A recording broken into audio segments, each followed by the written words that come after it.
Welcome to the True North Fantasy Football Podcast.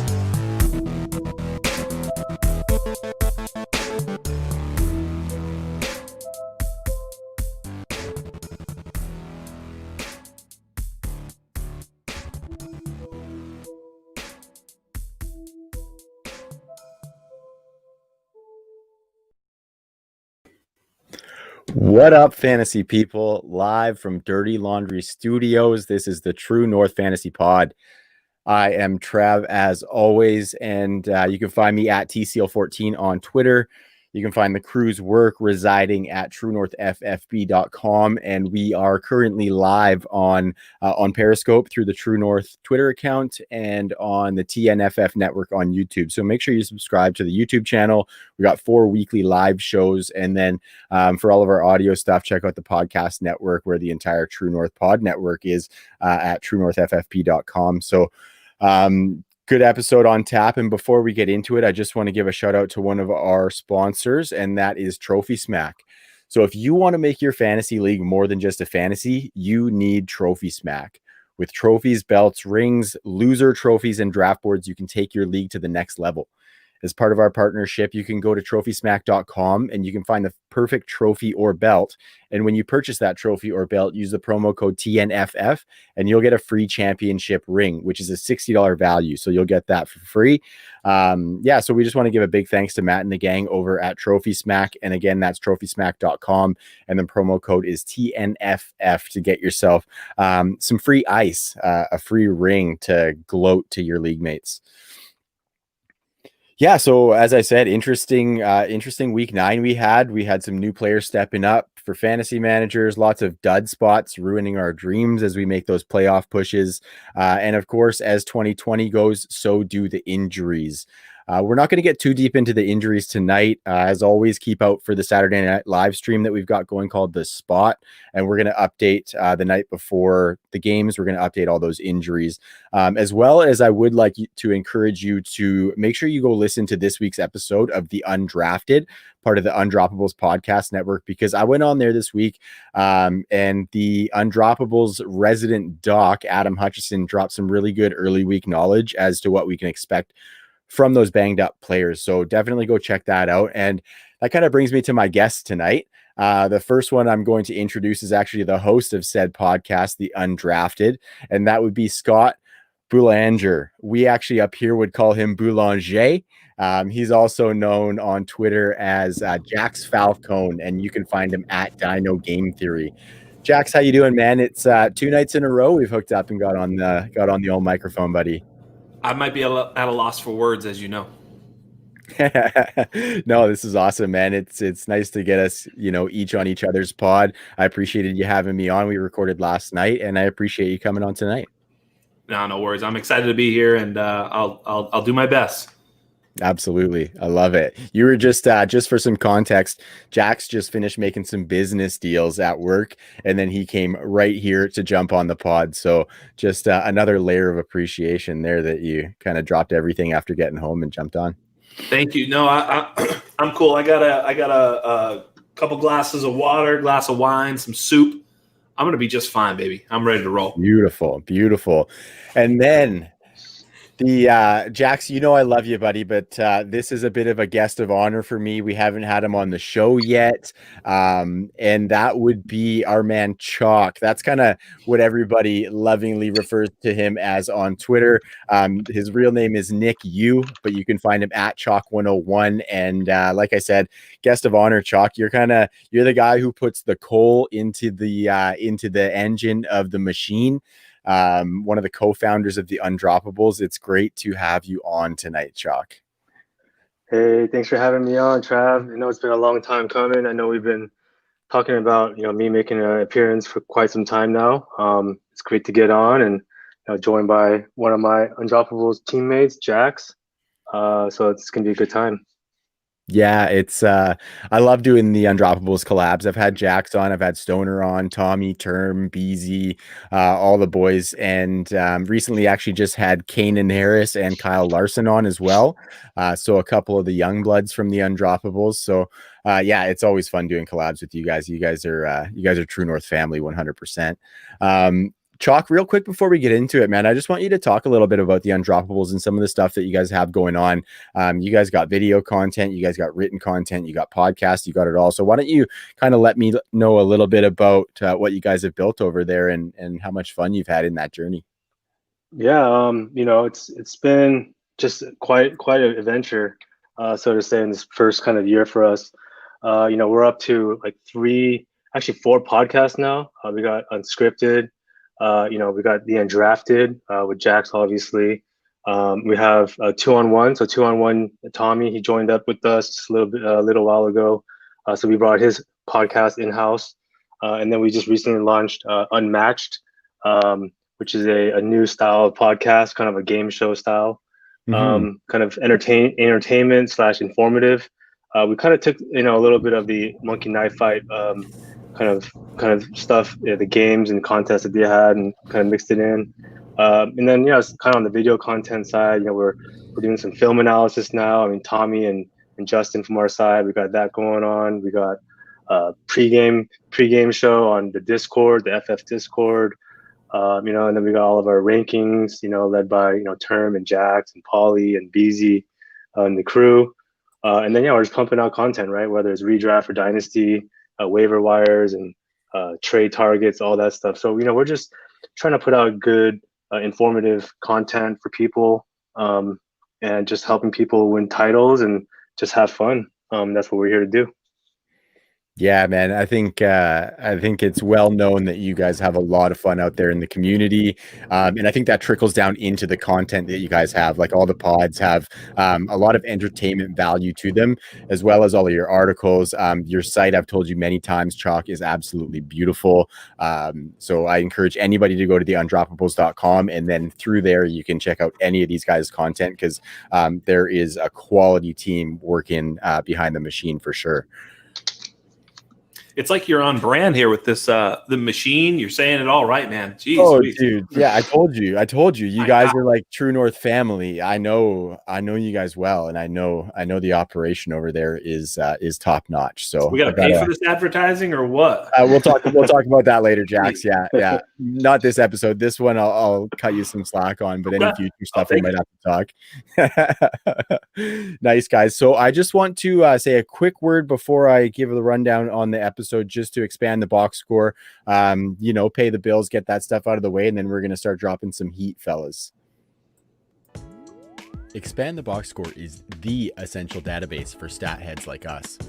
With NFL, NBA, MLB, college football, and even minor league baseball, they've got something for everyone. We use their NFL and college football bundle for lots of our deep dives, and you can find stats on there that you can't find anywhere else. The college football database specifically is invaluable in the offseason as you try to prepare for your rookie drafts, and you'll find something new every time you log on. If you want to start doing some data digging, head over to expandtheboxscore.com and use promo code TrueNorth10 at checkout to get 10% off. Again, that promo code is TrueNorth10 for 10% off. Expand the Box Score, superior stats to dominate fantasy football. All right, we're back, gentlemen. We're back. And just want to give a big shout out to Dan Made Graphics for all of the video and graphic work that you can see in the stream. And to one of my longtime best friends from in town here, Homeschool John, for all the beats that we have on our stuff. He makes those for us, and we appreciate him for that. So Jax, Chalk, getting into tonight's episode, we are going to give a bit of a rundown of the current top 12 producers at every position. So I'm going to go through the top 12s, and I just want to hear some guys that stand out to you. Some players that you think for whatever reason it stands out, whether it's good, bad, or indifferent. I want you guys to talk a little bit about that, and we'll get into some discussion there. Chalk, you were talking about Monkey Knife Fight a little bit earlier, and as always, we're going to run through a session of I Got 5 on it, where we dive into a player prop contest on Monkey Knife Fight. And then lastly, as usual, we're going to hit a little bit of trend spotting. We're going to find a couple of trending players from the fantasy landscape. And we're just going to talk about what we think is the outlook for those guys going forward based off some recent observations. So you guys ready to fly in? I'm ready. Shout out to everybody in the chat. Thank you guys for joining and getting in there. Tommy Mo, Jemo, Sam, Brian. Thanks, guys. Appreciate that. We're going to start with the quarterbacks, guys. We're going to run through this top 12 here. So number one, not much surprise there. Patrick Mahomes. Hot on his heels is Kyler Murray as quarterback 2. Russell Wilson is having just like an out of this world season, and he's the quarterback 3. Josh Allen is in the same boat as the quarterback 4. Aaron Rodgers at 5, Deshaun Watson at 6, Matt Ryan at 7, Tom Brady, a couple guys from the old guard at 7 and 8 there. Justin Herbert, the new kid on the block, is at quarterback 9 right now. Ryan Tannehill, Teddy Bridgewater, and Jared Goff round out the top 12 quarterbacks currently. So, Jax, why don't we start with you? Who's the guy in this top 12 that really stands out to you? And let us know why. Patrick Mahomes. I never would have dreamed he'd be up here. What? Who is that? What's the question? Who is that? What are we talking about? I'm not nearly drunk enough to have an opinion right now. I think I'm getting a little bit of feedback, but I'm hearing from the other guys that we look and sound good on the live show, so that's good. If I can't hear you very well, but you're looking for who stands out in the top in the top 12 quarterbacks. And for me, it's Teddy Bridgewater. And for the right reasons, the wrong reasons, I have a lot of questions. We kind of thought that Carolina offense would be a sneaky offense in that division. Obviously, there's a lot of high-powered offenses. You look at Atlanta; they move the ball up and down the field. New Orleans, obviously, Tampa Bay getting Tom Brady involved. In that offense, actually probably slowed them down. But, 3 high-powered offenses, and that Carolina defense wasn't going to be very good. And, all those things have kind of come true. Carolina's 3-6, but they put up a fight every single week. They almost beat Kansas City. I mean, they were 10 seconds away from beating them. If they could have moved the ball another 5-10 yards, they probably would have made the kick. They were, a 65-yard kick. He actually crushed it, but he just hit it wide right. But I think it was 67 or something stupid, wasn't it? He hit it good, man. It was just yeah. way right.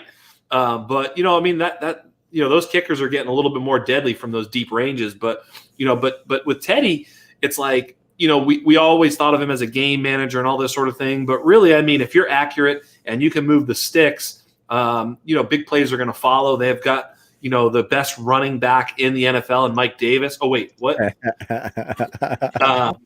But he's been great, and even when they have, obviously, CMC, they're even better. So, my sort of question, if I'm talking about a dynasty lens, which, of course, I always am thinking that way, is, is this a sell high, or is this an opportunity to buy low? Because if he's going to do this for the next 2-3 years, then it's a buy low. If he's going to be replaced, then this was just a shining moment.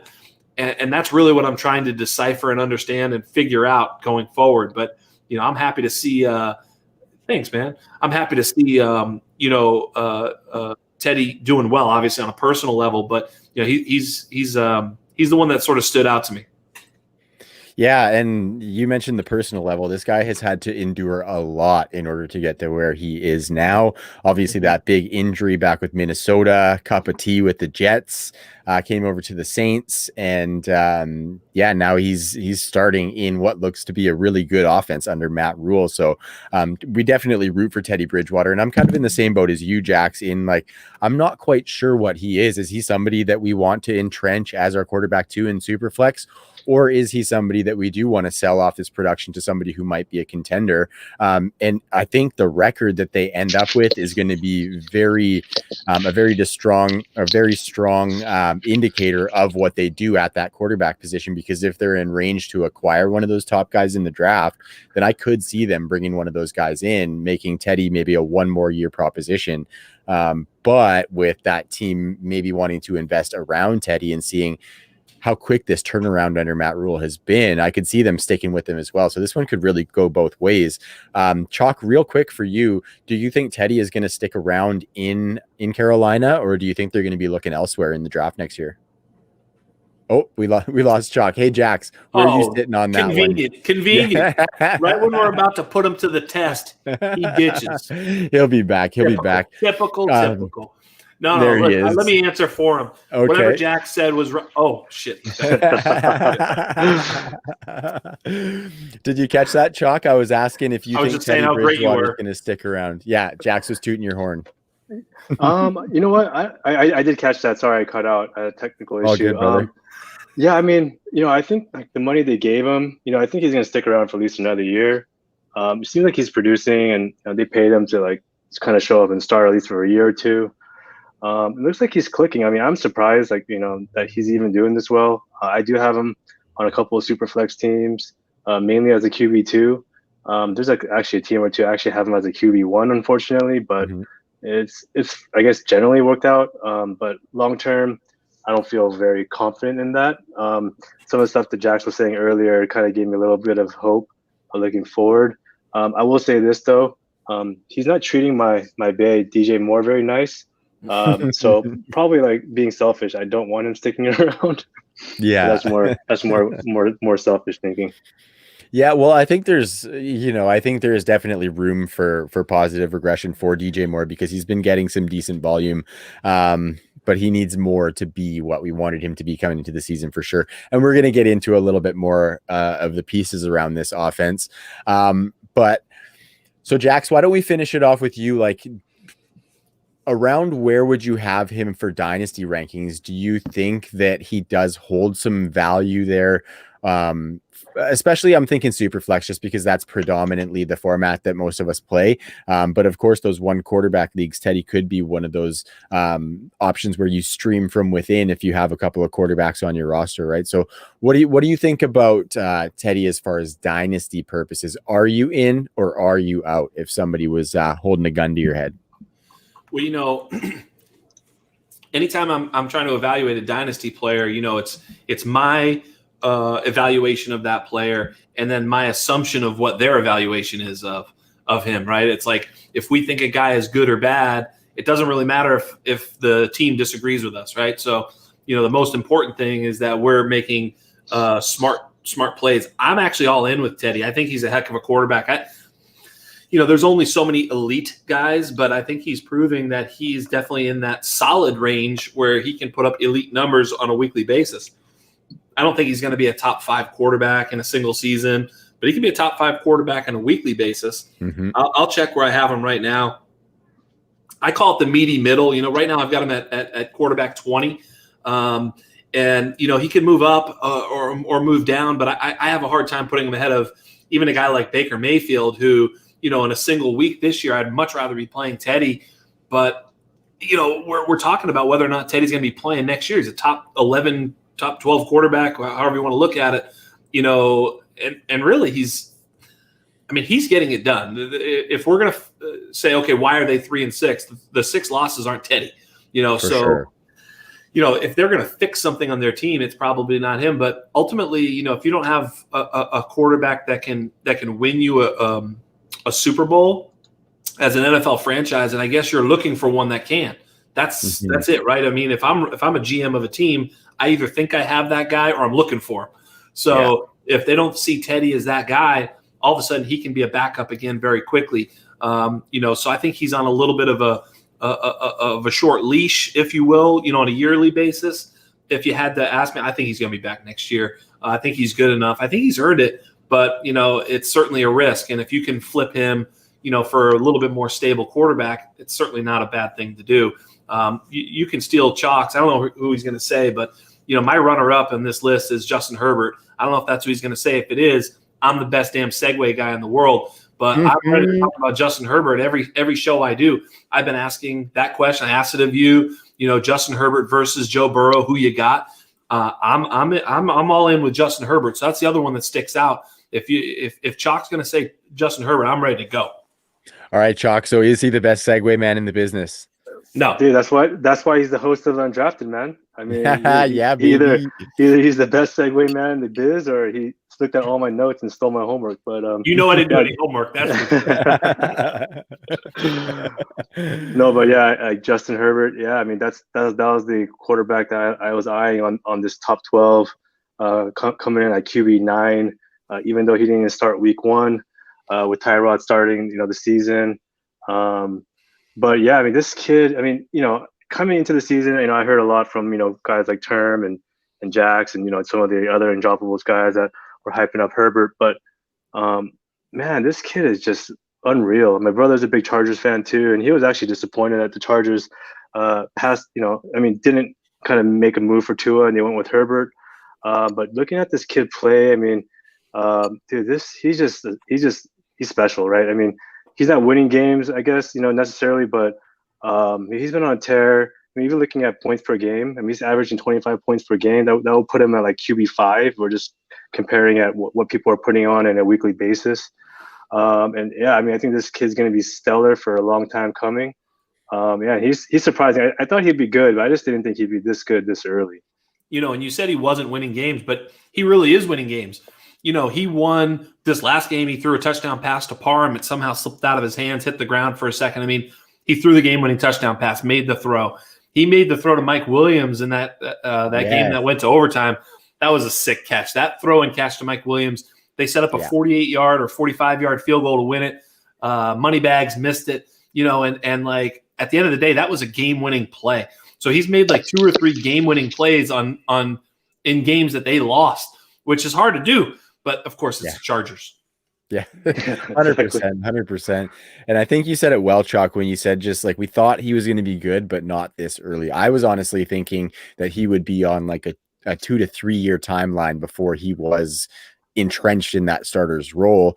Just some raw tools, right? And the NFL game is really fast, but not only have we seen the poise in the end of games on him trying to get these wins, we've seen big plays, we've seen a little bit of rushing from him. It's just been kind of the total package from Justin Herbert. And I'm with you like this. I think this is a guy that we're going to see in that top 10 on a yearly basis. I wanted to do Jax on your show last night. After the fact, we talked about how fun it is to do those little either or games where you take a guy and then you list some other guys. So we're going to do that with Justin Herbert. This is going to be a rest of season though. So this isn't necessarily the dynasty lens. This is the rest of 2020. So Jax, we'll start with you on this one and then Chalk will come down to you. Jax, Justin Herbert or Carson Wentz? Rest of season. Wentz's schedule is pretty good. He's getting weapons back. So that's actually a tricky one. Your knee-jerk reaction is Herbert. But I'll stick with Herbert, but it's closer than many people think. It's Herbert, but close. Yeah. Chalk, what are you thinking? Yeah, when you said Wentz, I kind of started thinking about, Goddard and Rager and Sanders and, just all the weapons coming back. Fulgham, Mm-hmm. Fulgham just, coming, just really shining. But yeah, just the way Herbert's been playing, he's just been playing so consistent. Wentz has been putting up numbers, but I also feel like he's kind of prone to, turnovers. He's been turning over the ball over a lot. And that offensive line still, kind of giving me kind of some concern. So I want to go Herbert here as well. Nice. That's a really close one. You guys know where my heartstrings lie on this one for sure. Yeah, it is very close, but those turnovers are the kicker, and I'm going to go Justin Herbert by a smidgen. Okay, so in seeing your guys' answer on Carson Wentz, I may know the answer to this one. Ryan Tannehill. Chalk, you start this one off. Ryan Tannehill or Justin Herbert? What's weird? I feel like I'm kind of guilty of take lock to a certain extent with Ryan Tannehill. I still haven't come around. I'll be honest. I still haven't come around.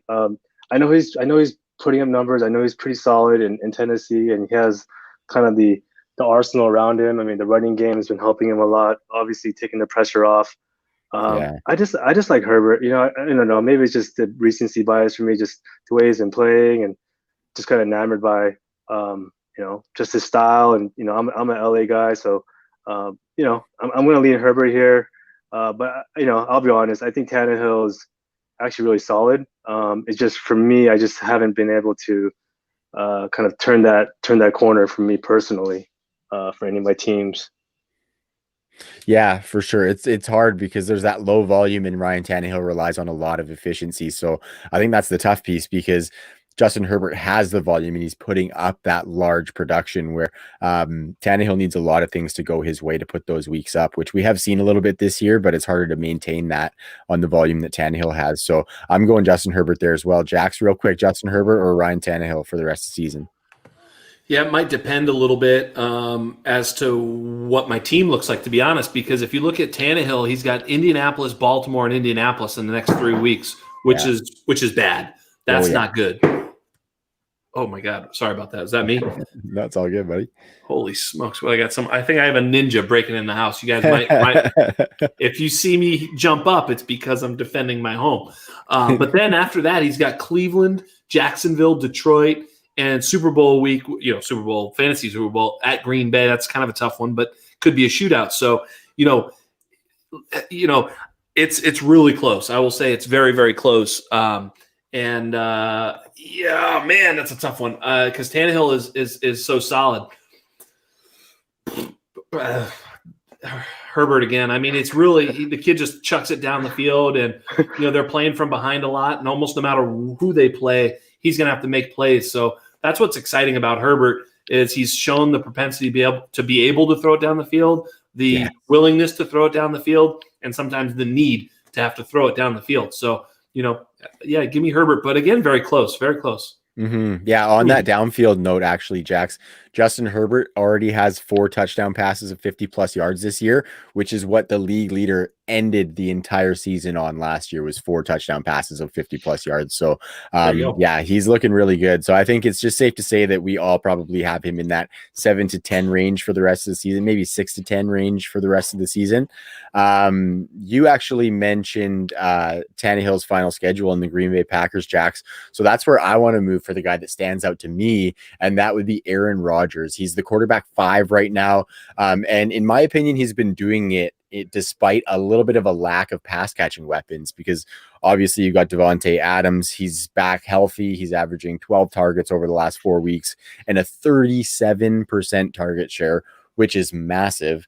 But then in those 4 games, the next highest targeted guy is like Robert Tonyan with like 14 targets or something like that in 4 games. So I don't think Aaron Rodgers has been getting a ton of help. Obviously, injuries to Aaron Jones and some missed time to Devontae Adams were a factor. But I think it's pretty amazing what he's been doing, considering the weapons and the lack of rushing work that we see from Aaron Rodgers nowadays. So, Chalk, why don't we start with you? Do you think Aaron Rodgers is going to maintain this top 5 production the rest of the season, even without that rushing production that all those young guys have at the top? I don't know if he'll be top 5. I mean, I would say top 7. I mean, I'd be comfortable putting him in top 7. Mm-hmm. Like Herbert's creeping up. I mean, he's been playing really well, so I could see him creeping up into that top 5, top 6. But Rodgers, he has Adams, and looks like Lazarus coming back soon. Aaron Jones should be coming back. So I mean, I wouldn't be surprised if he continues to put up numbers, and seems like he's on a revenge tour of sorts. Mm-hmm. I wouldn't be surprised if he puts up top 5 numbers. But I'm going to go a little contrarian here. I'm going to say he's not going to make the top 5 rest of the season.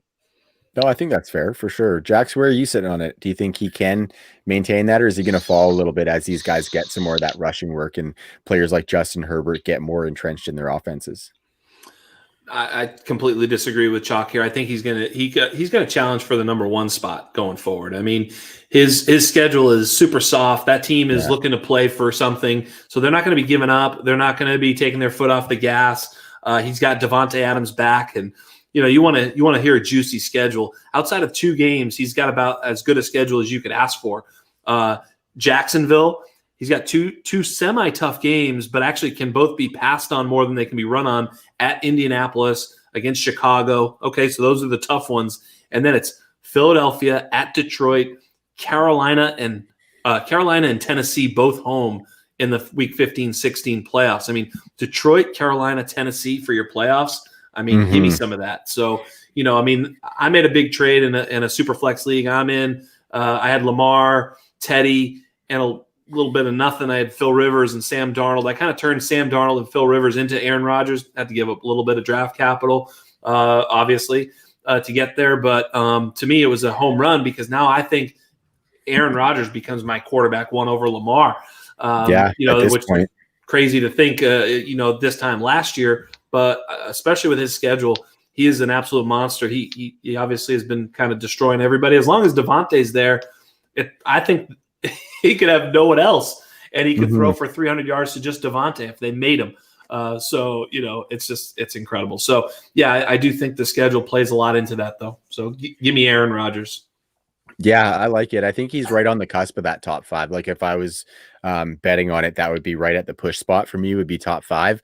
And I think I like what you said there, Chalk, about the revenge tour. He's basically just flipping a major bird to that entire draft class that the Packers just took and not getting him a receiver, getting the young quarterback and the running back, because last year Aaron Rodgers only threw for 26 touchdowns and he's got 24 already this year.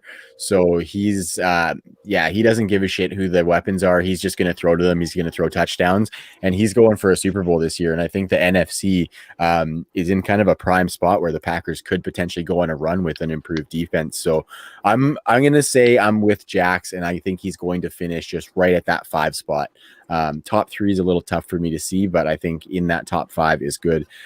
Jax, you were talking about a trade that you did, and before we move on from the quarterbacks here, I want to talk to you guys about a trade that my man JD from Goat District actually put out in a chat earlier today. And this is actually a 1 quarterback league. JD's middle of the pack, but he's still in the hunt. Derek Carr is his quarterback right now, and he's got some injured guys coming back, namely Nick Chubb. And so he's looking to bolster his quarterback position, obviously devalued a little bit in 1 quarterback, but the asking price was a 2nd rounder, Jax.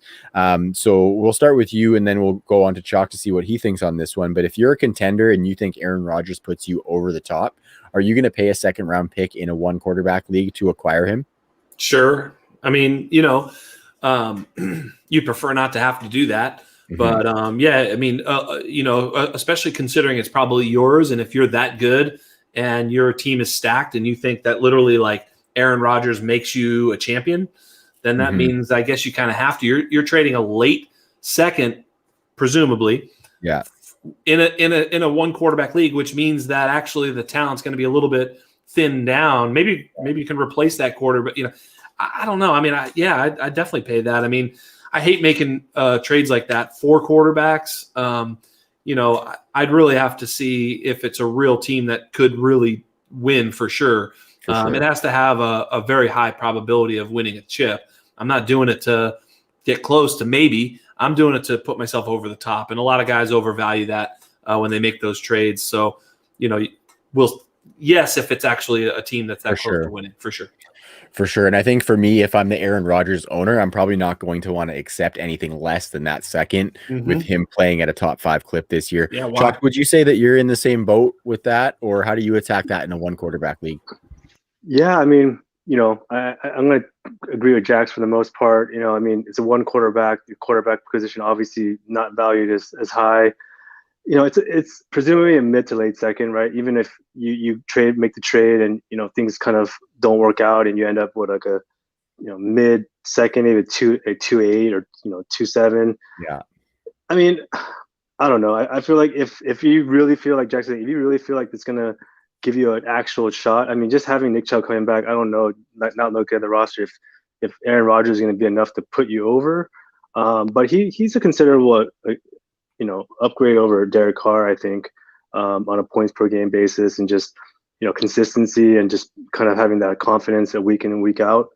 I mean, for me, I'm the type of guy that's I'll pull that trigger. Like, I'll figure out how to kind of recoup my draft capital in the next couple of weeks. If it doesn't work out, maybe I move Aaron Rodgers again, or maybe I move somebody else to try to get back some type of draft capital, and I can kind of rework it.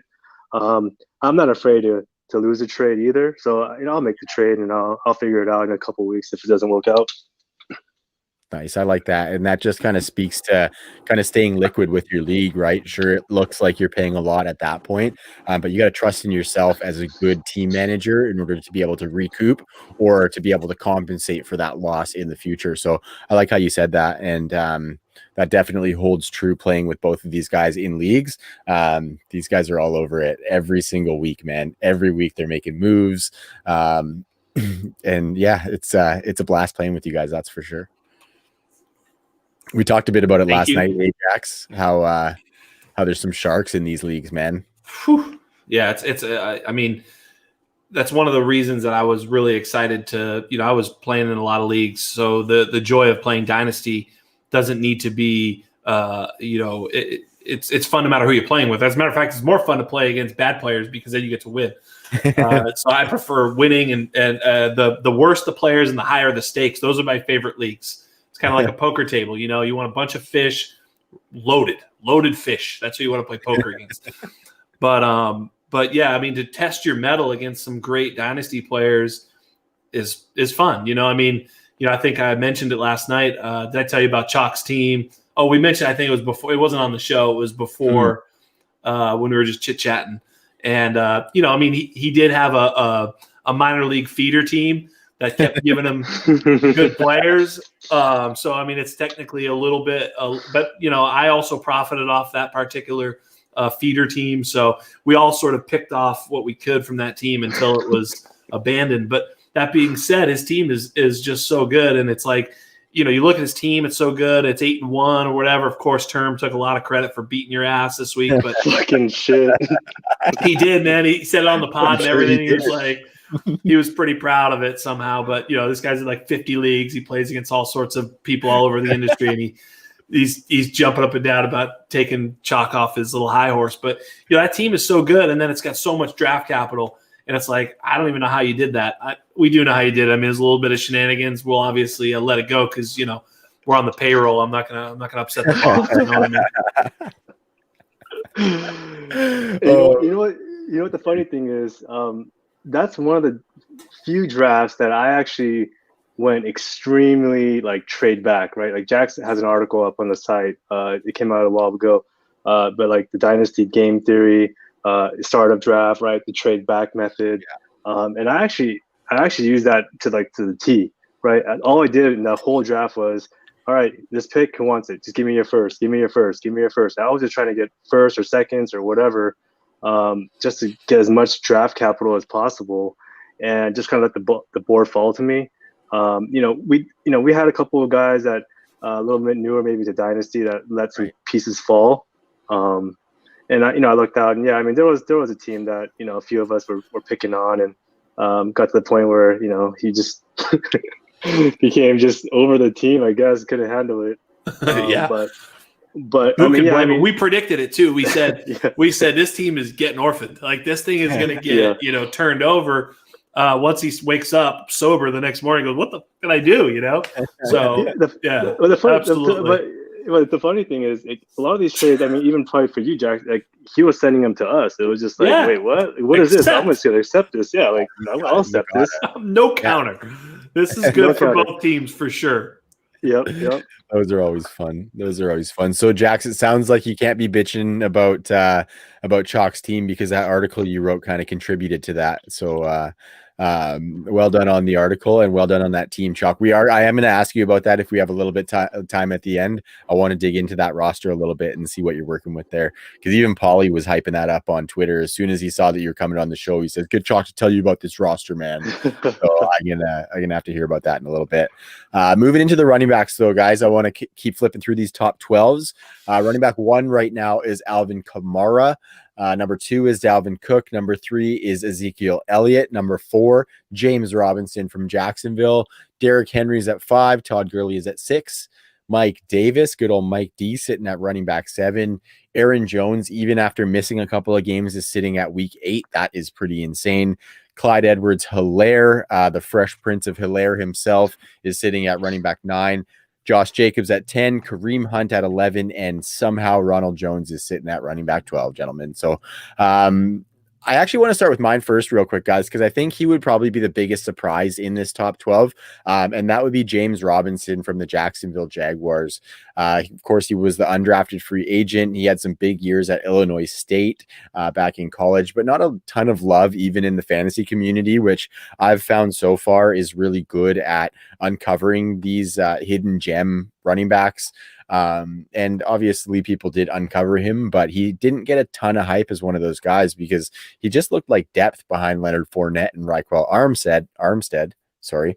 But then Fournette gets released and then signed by Tampa. And then Raquel Armstead has the longest bout with COVID in history.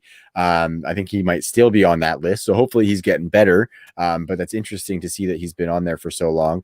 And then all of a sudden you got a top 5 running back in James Robinson. So, guys, it really feels like fantasy gamers are starting to get sold on him. But Chalk, why don't we start? Are you sold on James Robinson? And I'm not saying necessarily as a top 5 running back, especially for Dynasty, because I think that's a pretty high threshold.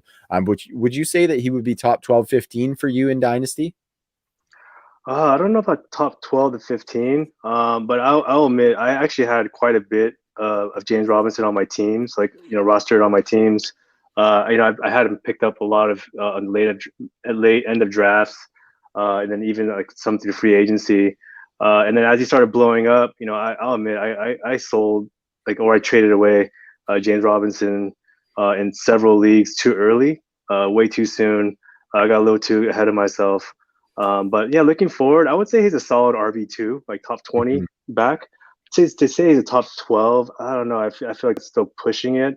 But if he's going to get the volume, and it sounds like Jacksonville has so many needs that they're probably not going to go running back early in the draft, which gives him more solid footing, and the other 2 running backs in Jacksonville aren't a threat to him.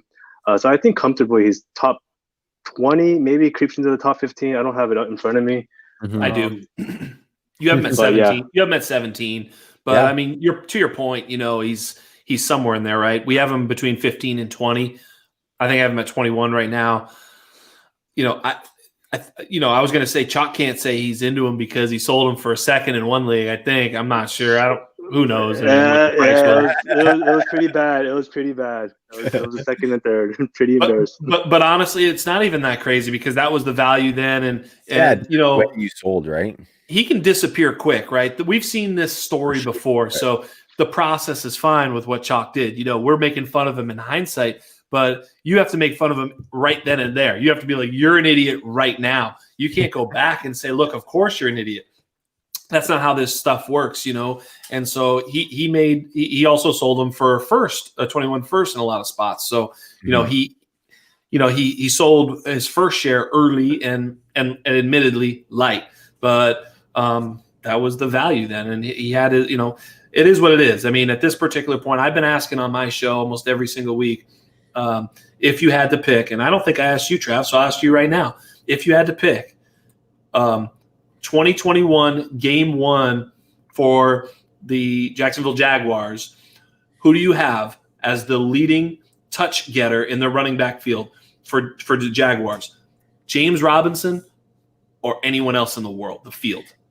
I think right now I would probably say James Robinson over the field just because he's there, he's cheap, he's productive, and he's a guy who's probably super thankful to be getting that chance. So he's going to enjoy it, and he's going to dedicate himself to that, being an undrafted guy. He's going to want to see what I did there? Undrafted guy, Jax?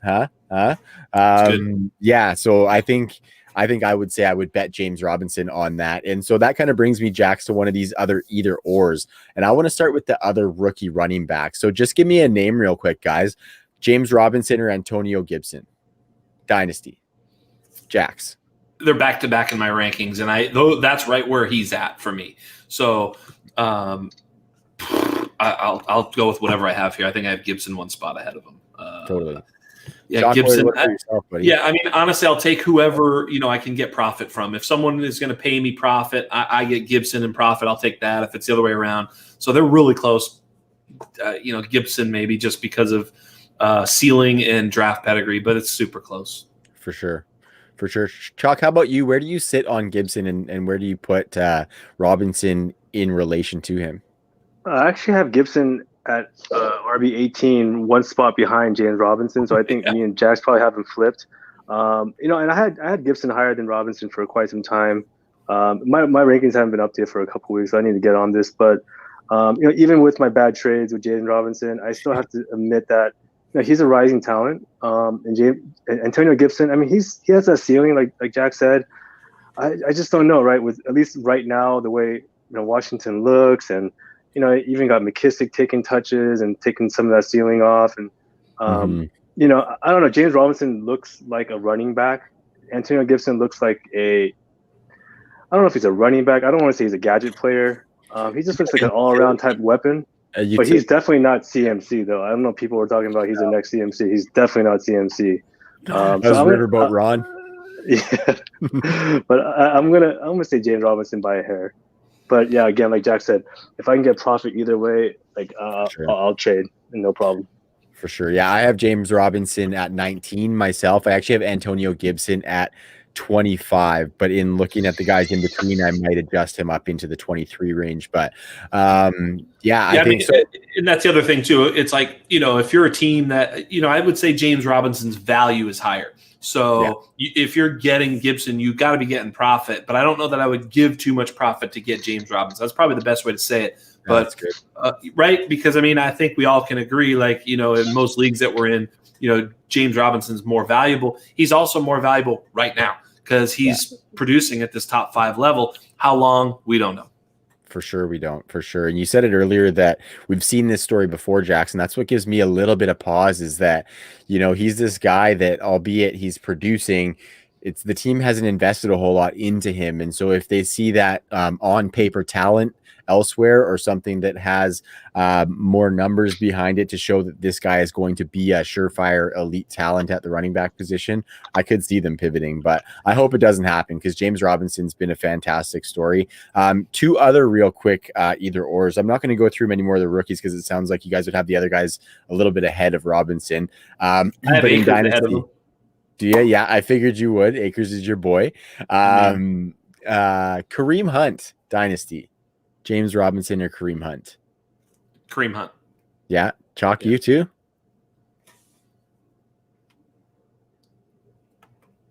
Oh, I think you're on mute, brother. Am I off? Yeah, you're good.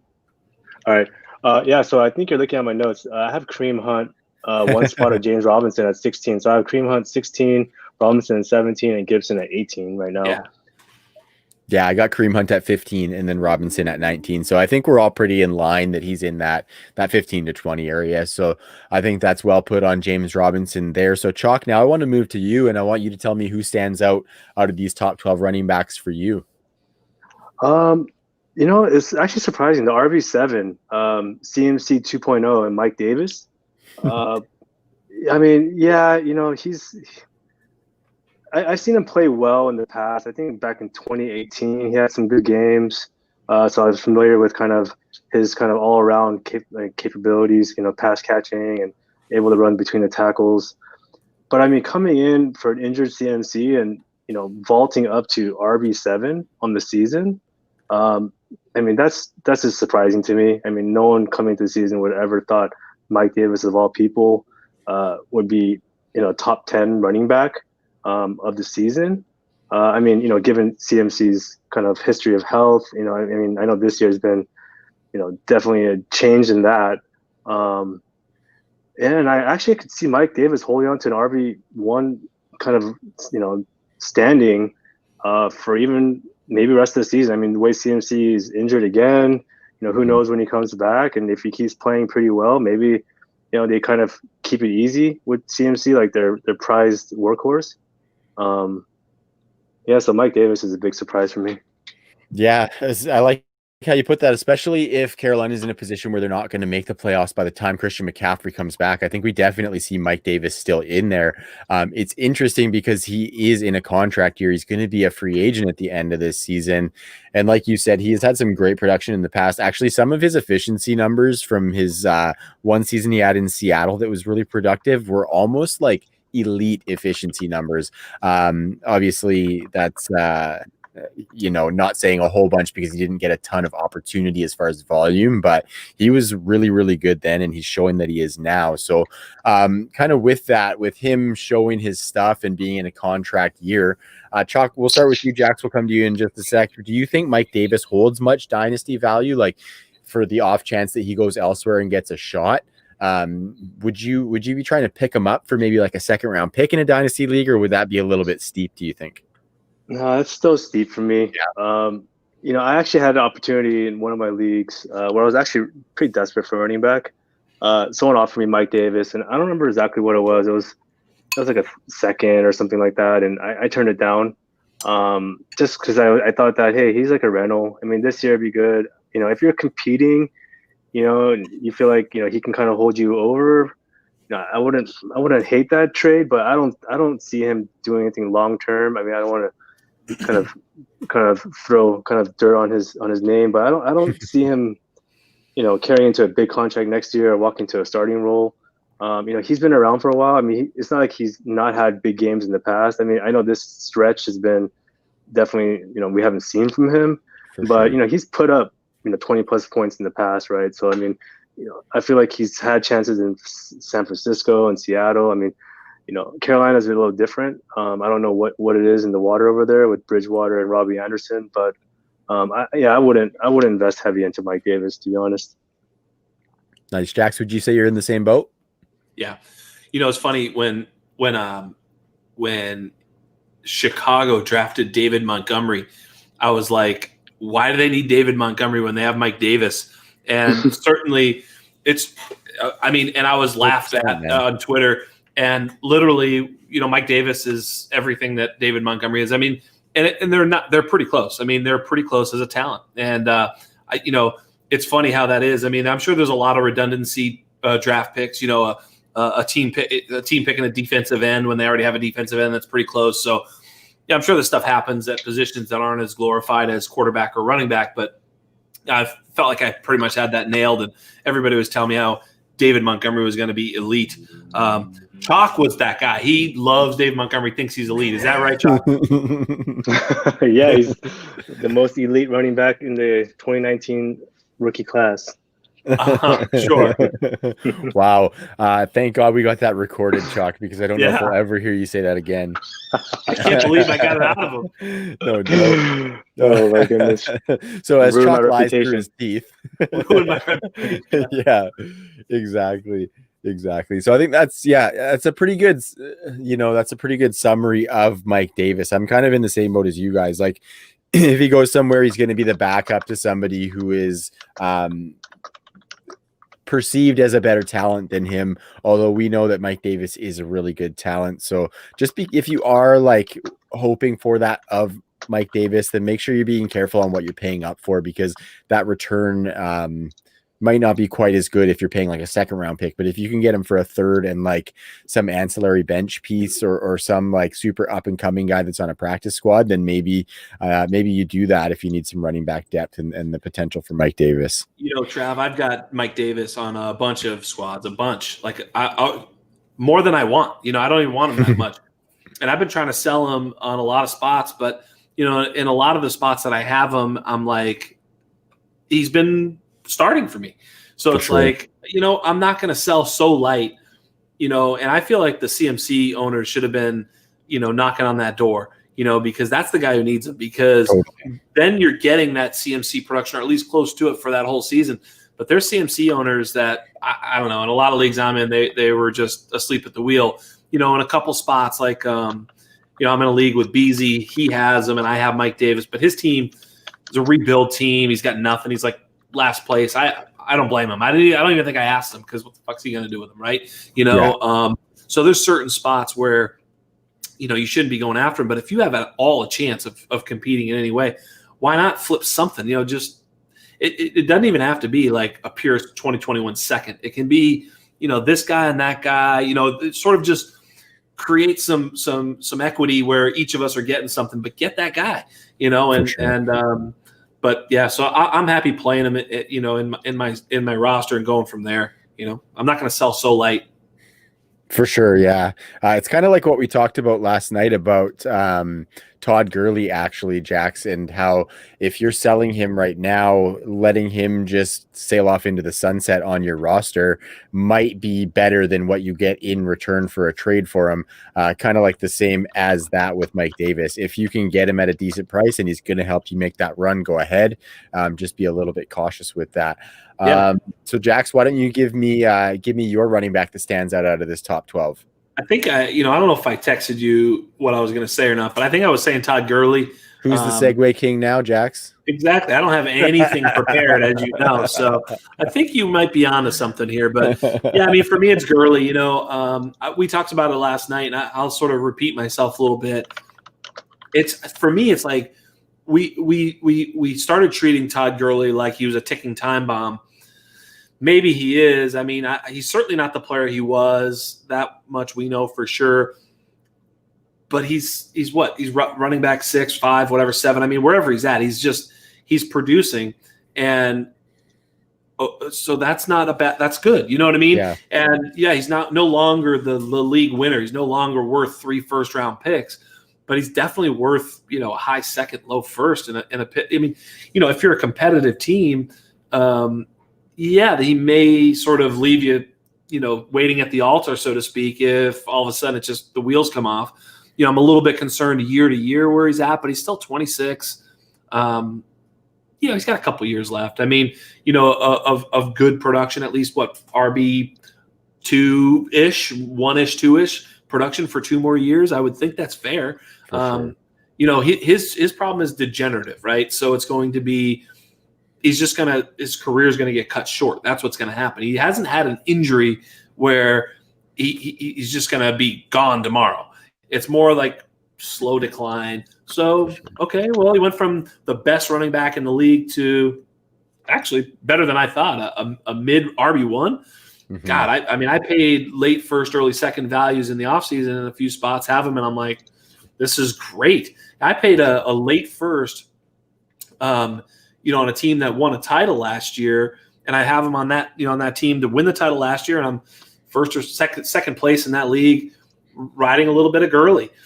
That pick was probably Jalen Reagor, Justin Jefferson, right? Late first. That hurts, but Mm-hmm. They weren't going to play in my RB2 slot. For sure. I'd rather have Justin Jefferson in a vacuum, no question. But I can't play Justin Jefferson in my RB2 slot. So you sometimes just have to roster manage and understand what you're doing. And Todd Gurley is still a value, in my opinion. I mean, I'm not defending him. I understand it's not fun to own him, but 10 touchdowns, whatever he's at. So. Yeah, absolutely. And that's why you are Dino Game Theory, my man. Always thinking that strategery, and we love that. And you said it pretty well there, that he's going to be like a solid, not spectacular option for you. We're seeing great volume as far as rushing work in Atlanta. I think this is one of the best spots he probably could have landed. And I think the incredible thing is he's doing all this without that pass catching work, which really helped his ceiling when he was in Los Angeles. Like, if you look at the top 24 running backs, there is none of them who have less receiving yards than Todd Gurley has. So definitely not getting it done in the passing game, but it's good to see that even moving to a different spot, he's going to be used in the red zone a lot. So I'm kind of with you, Jax. Like, there's the hate has gone a little bit too far on Todd Gurley. That 1-year deal obviously leaves some uncertainty. No doubt. It's pretty tricky. We would love to see him go back to Atlanta and be the focal point there, right? But sure. Chalk, I want to move to you. If you're shopping him in Dynasty, what is the lowest that you're going to accept for Todd Gurley right now? Oh, I'd want like at least 2 seconds at least. I mean, I'd push for like a first if possible. I don't know if I could pull that. Maybe a 2022 first? Potentially. Yeah. I mean, right? So you're probably not getting a 21 first, which is fair. I mean, especially in a super flex league, maybe a late 21 first in a 1 quarterback league, but you're right. 2 seconds. I mean, as long as there's some equity to those seconds, some hope of it be one of them being a high second, I'm with you, Chalk. One other thing though, is I do need to refill the wine. So I'm going to take a 20-second break. Absolutely, everybody needs wine, brother. I'll be right back. Yeah, do it. Yeah. Make sure you wet the whistle there. I think that was well put, Chalk, because it's going to be really hard to get that first round pick as much as we would like that. Maybe you're adding a third to him to get that first, or you might even have to add a second, which feels a little bit steep.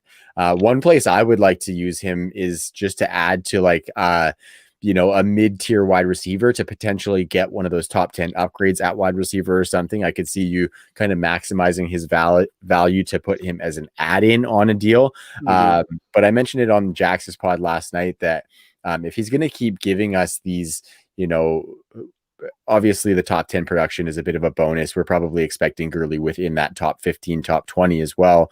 But that production is going to be more valuable, like Jax said, in the running back 2 spot than the return you might get for him. So for me, I would be trying to squeeze a little bit of extra juice out of that trade, or I might just ride this production. So Chalk, we're moving into the wideouts here, brother. there are a lot of great guys coming up and showing us some things that we didn't necessarily expect. So why don't we move into your standout in the top 12 wide receivers? I guess I should probably list those 12 wide receivers first. So at 1, we've got Tyreek Hill. Then we got DK Metcalf at 2, Devontae Adams at 3, Stephon Diggs surprisingly at wide receiver 4, Lockett and Hopkins at 5 and 6, Keenan Allen, Calvin Ridley at 7, 8, Allen Robinson at 9, Robbie Anderson at 10, Amari Cooper at 11, and rounding out the top 12 is Terry McLaurin. So Chalk, who's your standout as far as the top 12 wide receivers? Yeah, this is not my standout, but I just want to touch base on Stephon Diggs at number 4. Yes. I'll take a quick victory lap here. When he got traded to Buffalo, I was actually hyped for him. I feel like I was one of the few people on Twitter that was saying that this is actually better for him. Mm-hmm. He's getting away from Thielen. He's getting away from that run-heavy, just Dalvin Cook-focused offense in Minnesota. I mean, yeah, Josh Allen, not the most accurate passer until this year. He kind of stepped it up. But I mean, just walking to a role where he was going to be the alpha. Josh Allen has a cannon of an arm. I mean, yeah, maybe he had accuracy issues, but he had a cannon of an arm. And Diggs, I mean, he can run every type of route, and he succeeds, going deep as well. So I'm just a quick lap there. But who really surprised me out of this top 12? Robbie Anderson again. I mean, just what Carolina is doing right now is just kind of mind-boggling, I guess. I mean, from Mike Davis to Robbie Anderson, just stealing all the thunder and shine from all that receiving core out there. I mean, even Curtis Samuel's playing better than DJ Moore, but yeah, Robbie Anderson coming in. I mean, I never thought Teddy Bridgewater would be the type of quarterback that could even feed Robbie Anderson. The types of throws that Robbie Anderson would need to kind of put up massive numbers. I mean, we've seen him. I think a couple of years ago, he had the end of season, he had that run where he was basically winning leagues. And I was playing him in DraftKings every week for a while until it kind of ran out, right?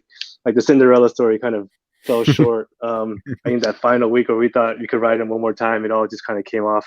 The wheels fell off. Not to mention the following season getting burned by thinking he's going to give you that. Jeez. Exactly. But yeah, Robbie Anderson, just a career revival. I don't think any of us thought that he would succeed with Teddy Bridgewater as his quarterback, and especially with DJ Moore there. But yeah, he's just been a really big surprise for me. For sure. And I think some of that comes along with it is just the usage that Matt Rule has been giving him, because before, we saw him as that deep target, the guy who's going to have a 15-yard average depth of target. He's going to get 5 targets a game. He might catch 3 for 90 yards and 2 touchdowns, and he might catch none or 1. You know what I mean? So we've seen a big transformation in just the usage of him. He's got a lot of slot usage. He's got a lot of deep ball usage. He's just got heavy volume across the board. And obviously that has siphoned away from your boy DJ Moore, unfortunately.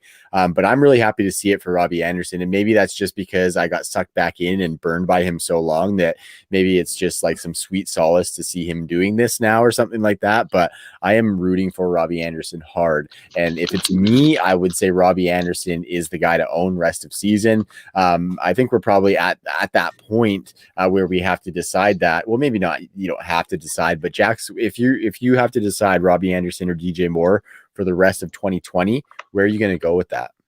I'll take DJ Moore. I mean, just looking at past performance, obviously it's easy to say that Robbie Anderson's been out producing DJ Moore, but that doesn't mean I think that Robbie Anderson's a better player than DJ Moore. So I think they do need to, my whole fear with DJ Moore going into this season was touchdowns. I wasn't sure how many passing touchdowns they would have in this offense, and I wasn't sure how many he would get, because there is Christian McCaffrey. Robbie Anderson is a big player. Curtis Samuel makes plays. Absolutely. And so, I sort of thought DJ Moore, I'm a big DJ Moore fan, but, it's I kind of thought he might be sort of this sort of between the 20s guy that, is giving you, a lot of receptions and targets, but not as much maybe, down the field plays. And it's been totally flipped.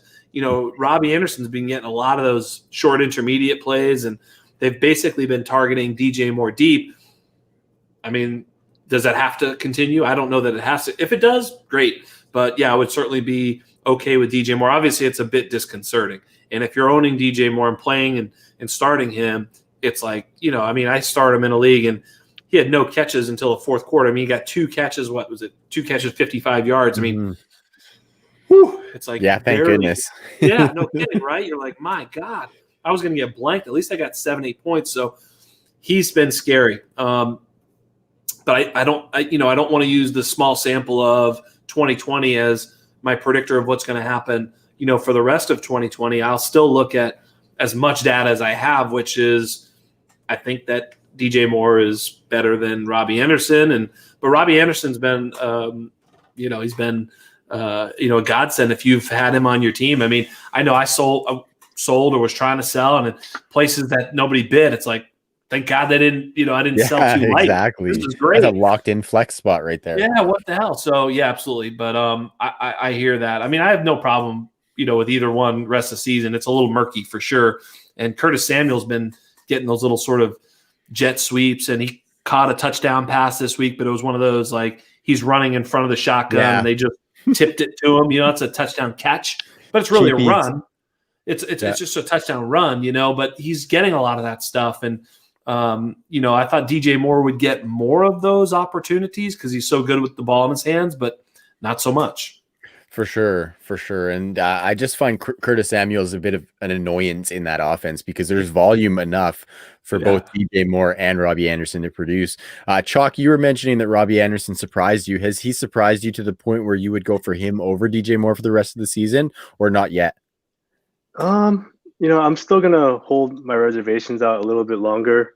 I tend to be a little slower to like be knee jerk on things like this. I feel like, I'm still going to ride with DJ Moore just because, he's had some solid games as well, right? I mean, before these 2 clunkers of games, he had a nice little streak heating up, and I thought maybe he was finally ready to turn the corner. Obviously, that wasn't the case. And just kind of looking at the schedule here, I mean, it doesn't have the best looking schedule. It looks like they're going to probably play from behind, quite a few of these games. Definitely Tampa, possibly Minnesota and Green Bay. I'm going to go with DJ Moore. I still feel like he's a more talented player, and I bet on talent. And just given his past production over the past couple of years, I mean, he's still a young player, but, he's in a very, very elite group when you're looking at, kind of early kind of career kind of production. And, I think this is just, maybe some like growing pains within the new offense, kind of getting used to Teddy. Maybe Robbie and Teddy just have a different chemistry right now. I don't know. I haven't been really watching those games. But yeah, I'm going to stick with DJ Moore. I mean, he's my guy, and, I'm going to stick to my guns here. Hey, Trav. Sure. Go ahead. Can we ask him what I asked you guys last night, which, we kind of touched on DJ Moore, and, he's falling a little bit in Dynasty, and Chalk, you can look at your rankings, of course, but you don't have to stick to them because, yours are updated maybe a week or 2 ago, whatever. No big deal. But my point is he's been falling, and another guy's kind of been moving up a little bit because he was very productive this past week, and he's also one of those young producers in Dynasty. Now where we're at, would you prefer Juju or DJ Moore in Dynasty? I still prefer DJ Moore. I'm looking at my rankings right now. Yeah, it's not updated. I mean, I have him at 5 right now. He's probably closer to like 10 or 12 now. Yeah. Definitely slipping down. I mean, he's young and he's produced, but I mean, you have Juju at 13. So if Juju maybe, you know what I mean? They're far away in your ranking, but they're getting closer, right? Very close, right? I mean, even before this season, I guess last season, if I'm looking back, I mean, I had them like neck and neck at the top of my dynasty rankings, right? I think I had even Juju maybe number 1 for time, and Godwin was there, and DJ Moore. They kind of all took turns. Juju's been playing a little better. I mean, I saw a stat. I don't remember exactly what it was, but he has like 0 drops or something ridiculous. Like the guy has like hands of glue, and he has a lot of kind of competition for targets. I'll take more, but I think it's really close now. I think it's neck and neck. I mean, they're probably back to back. Yeah, it's really close. Yeah, I mean, it was a good question. Sorry to cut you off, Trav. I mean, yeah, it was just a great question last night. And, I kind of stress test my rankings all the time by asking myself these questions. I love asking you guys because it's like, when it push comes to shove, it's one thing to rank them a certain way, but then you're like, wait a minute, would I actually take DJ Moore ahead? I'm on the clock. Totally. Who am I actually going to push the button for in a real league? That's really who should be ranked higher, right?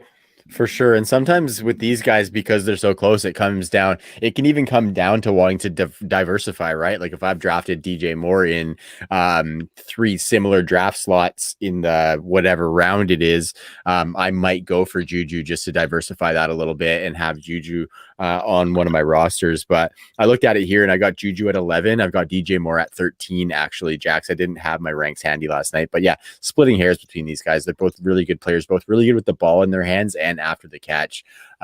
So obviously Juju leaving Pittsburgh is a big elephant in that room, but both like elite talents essentially.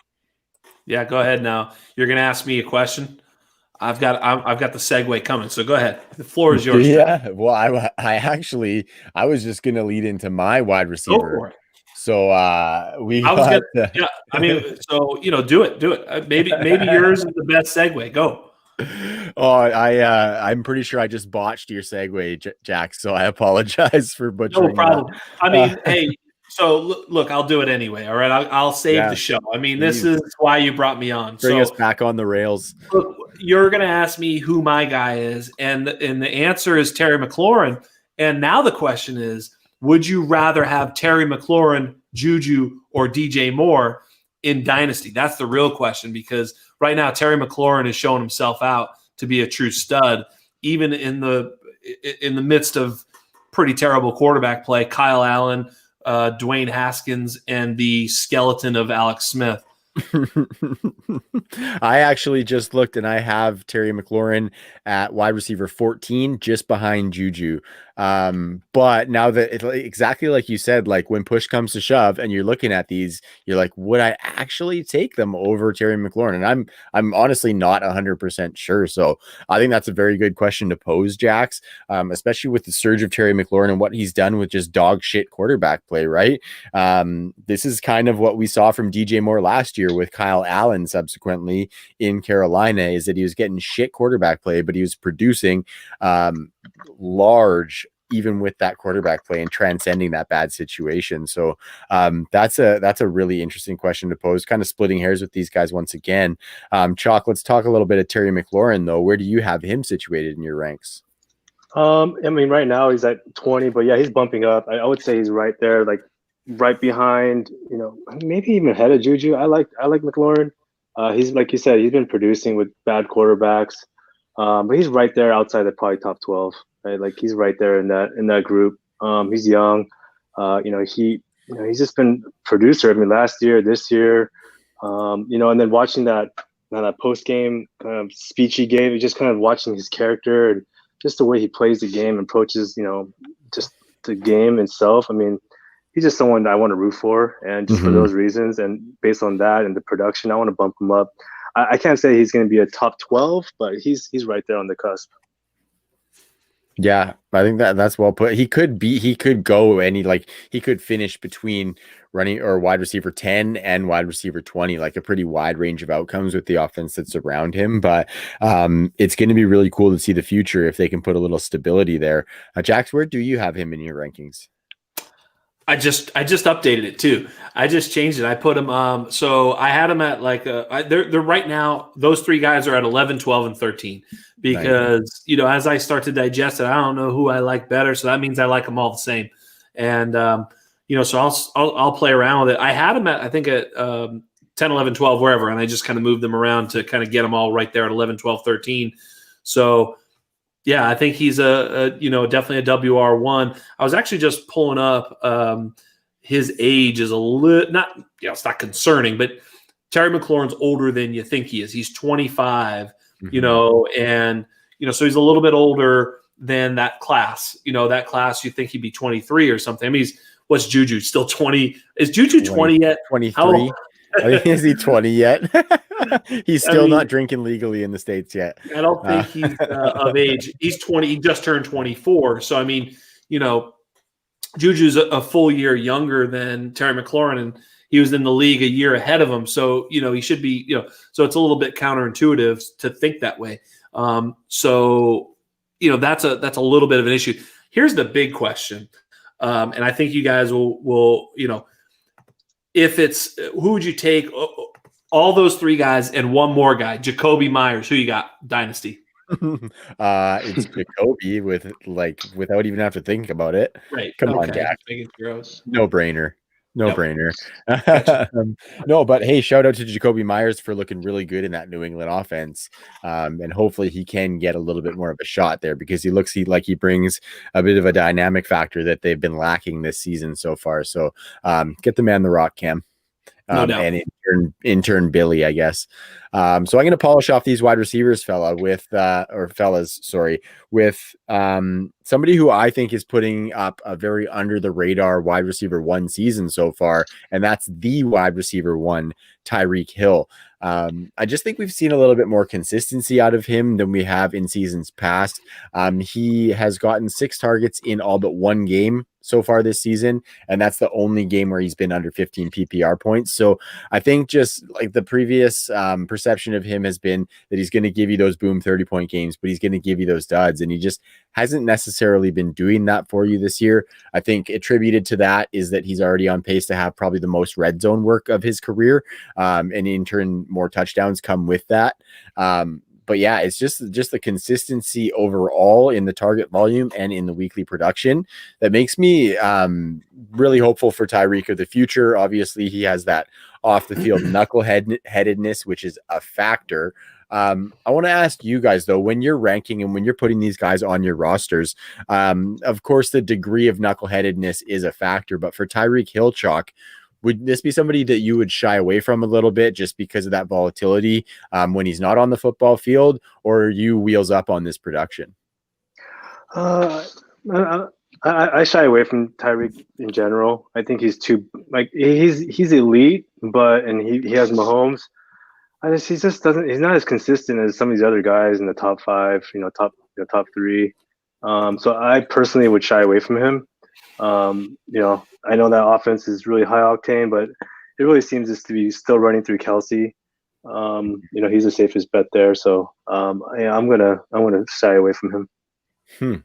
And it's interesting because he's definitely not the Devontae Adams type that's getting like 12 to 20 targets every single game. Interestingly enough, though, 18 targets this past week against Carolina. Obviously, I don't think that's going to be a trend or something that he sustained. But that is something that we've never really seen out of Tyreek Hill, is him getting that crazy target volume. So that was kind of nice to see as somebody who has him on some rosters. But Jax, what do you think about that factor as far as him potentially getting into trouble off the field as well as his on-field production?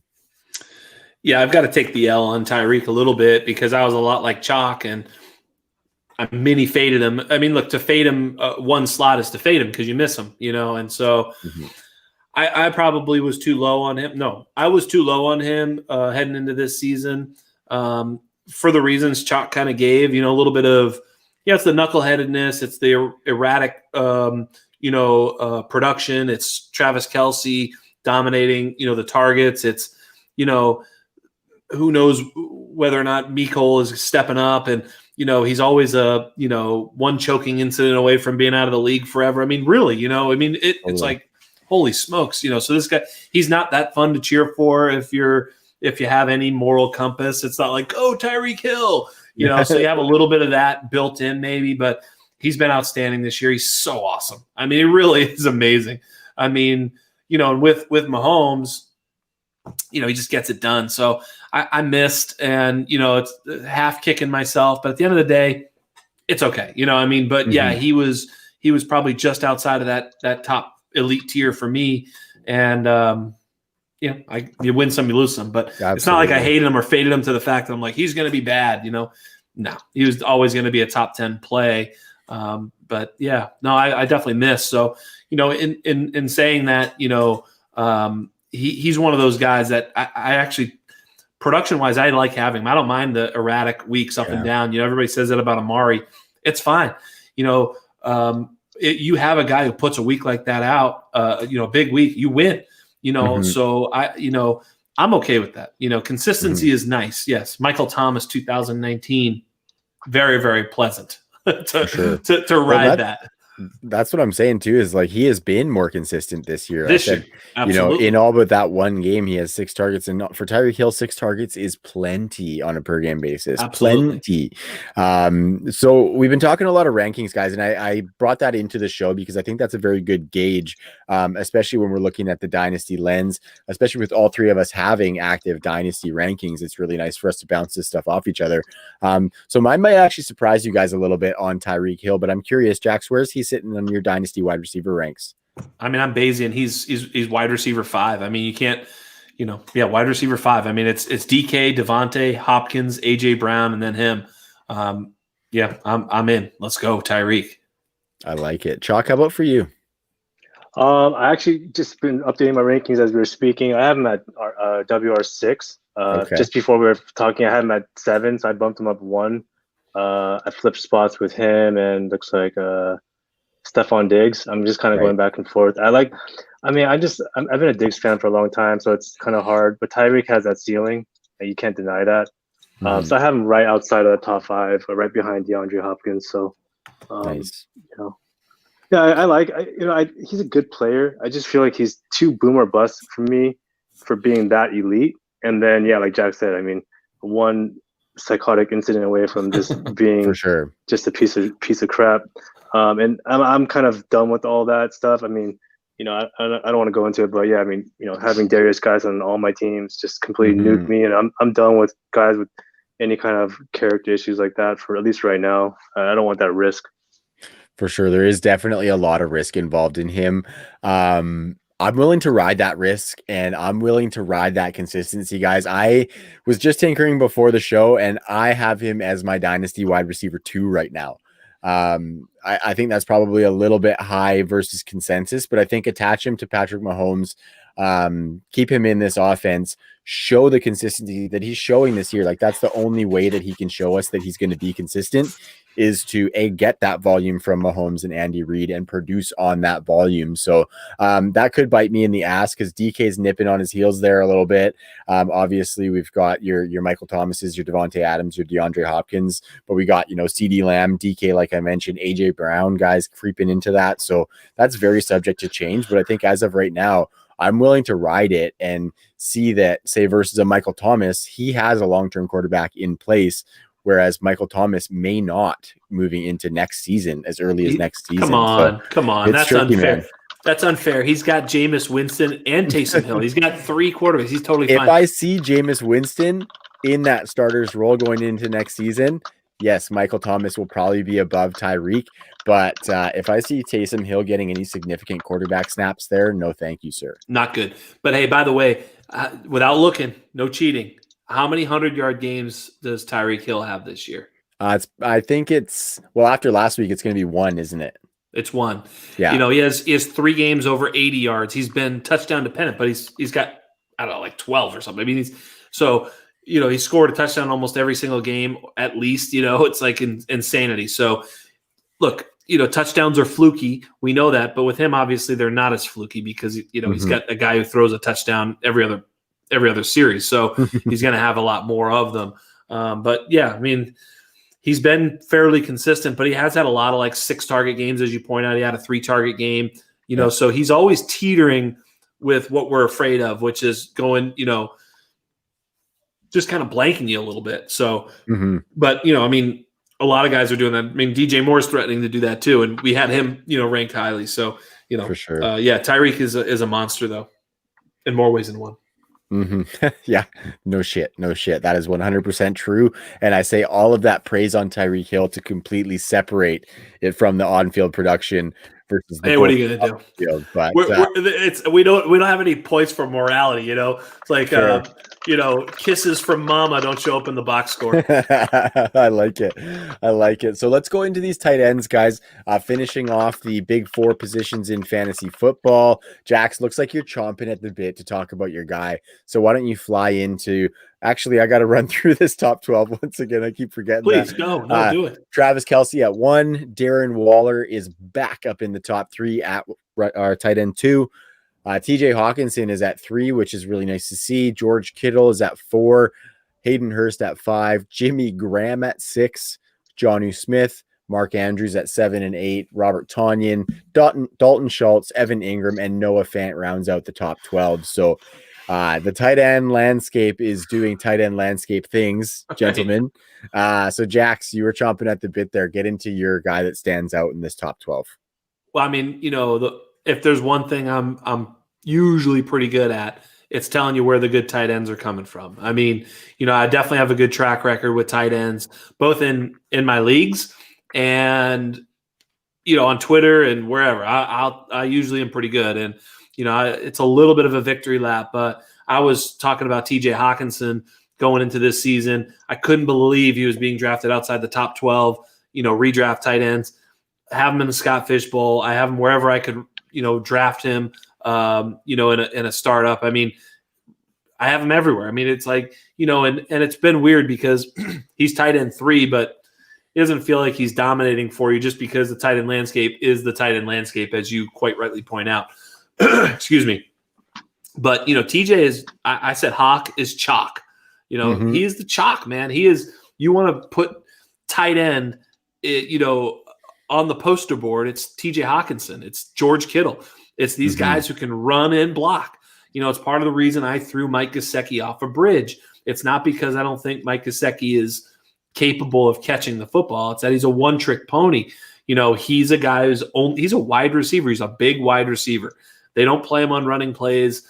So therefore, and you say, well, who cares if he plays on running plays? Well, that means when he's in the game, they know they're passing and they know how to defend him. He's not tricking anybody. A lot of what tight ends are able to do is they're able to get the linebackers to think that they're running. They slide behind them, hit the seam, and they're wide open, and then they can make a play.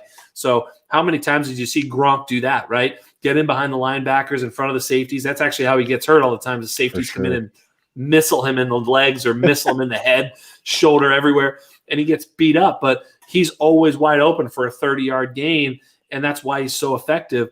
Hawkinson kind of has that ability. He has the ability to block. He has the ability to draw that defense up and get behind him in play action. And he's a really great athlete, great route runner, great hands. He's just a great football player. And so for me, TJ Hawkinson was the clear guy to be drafting this year before, whether it be redraft, dynasty, I don't care.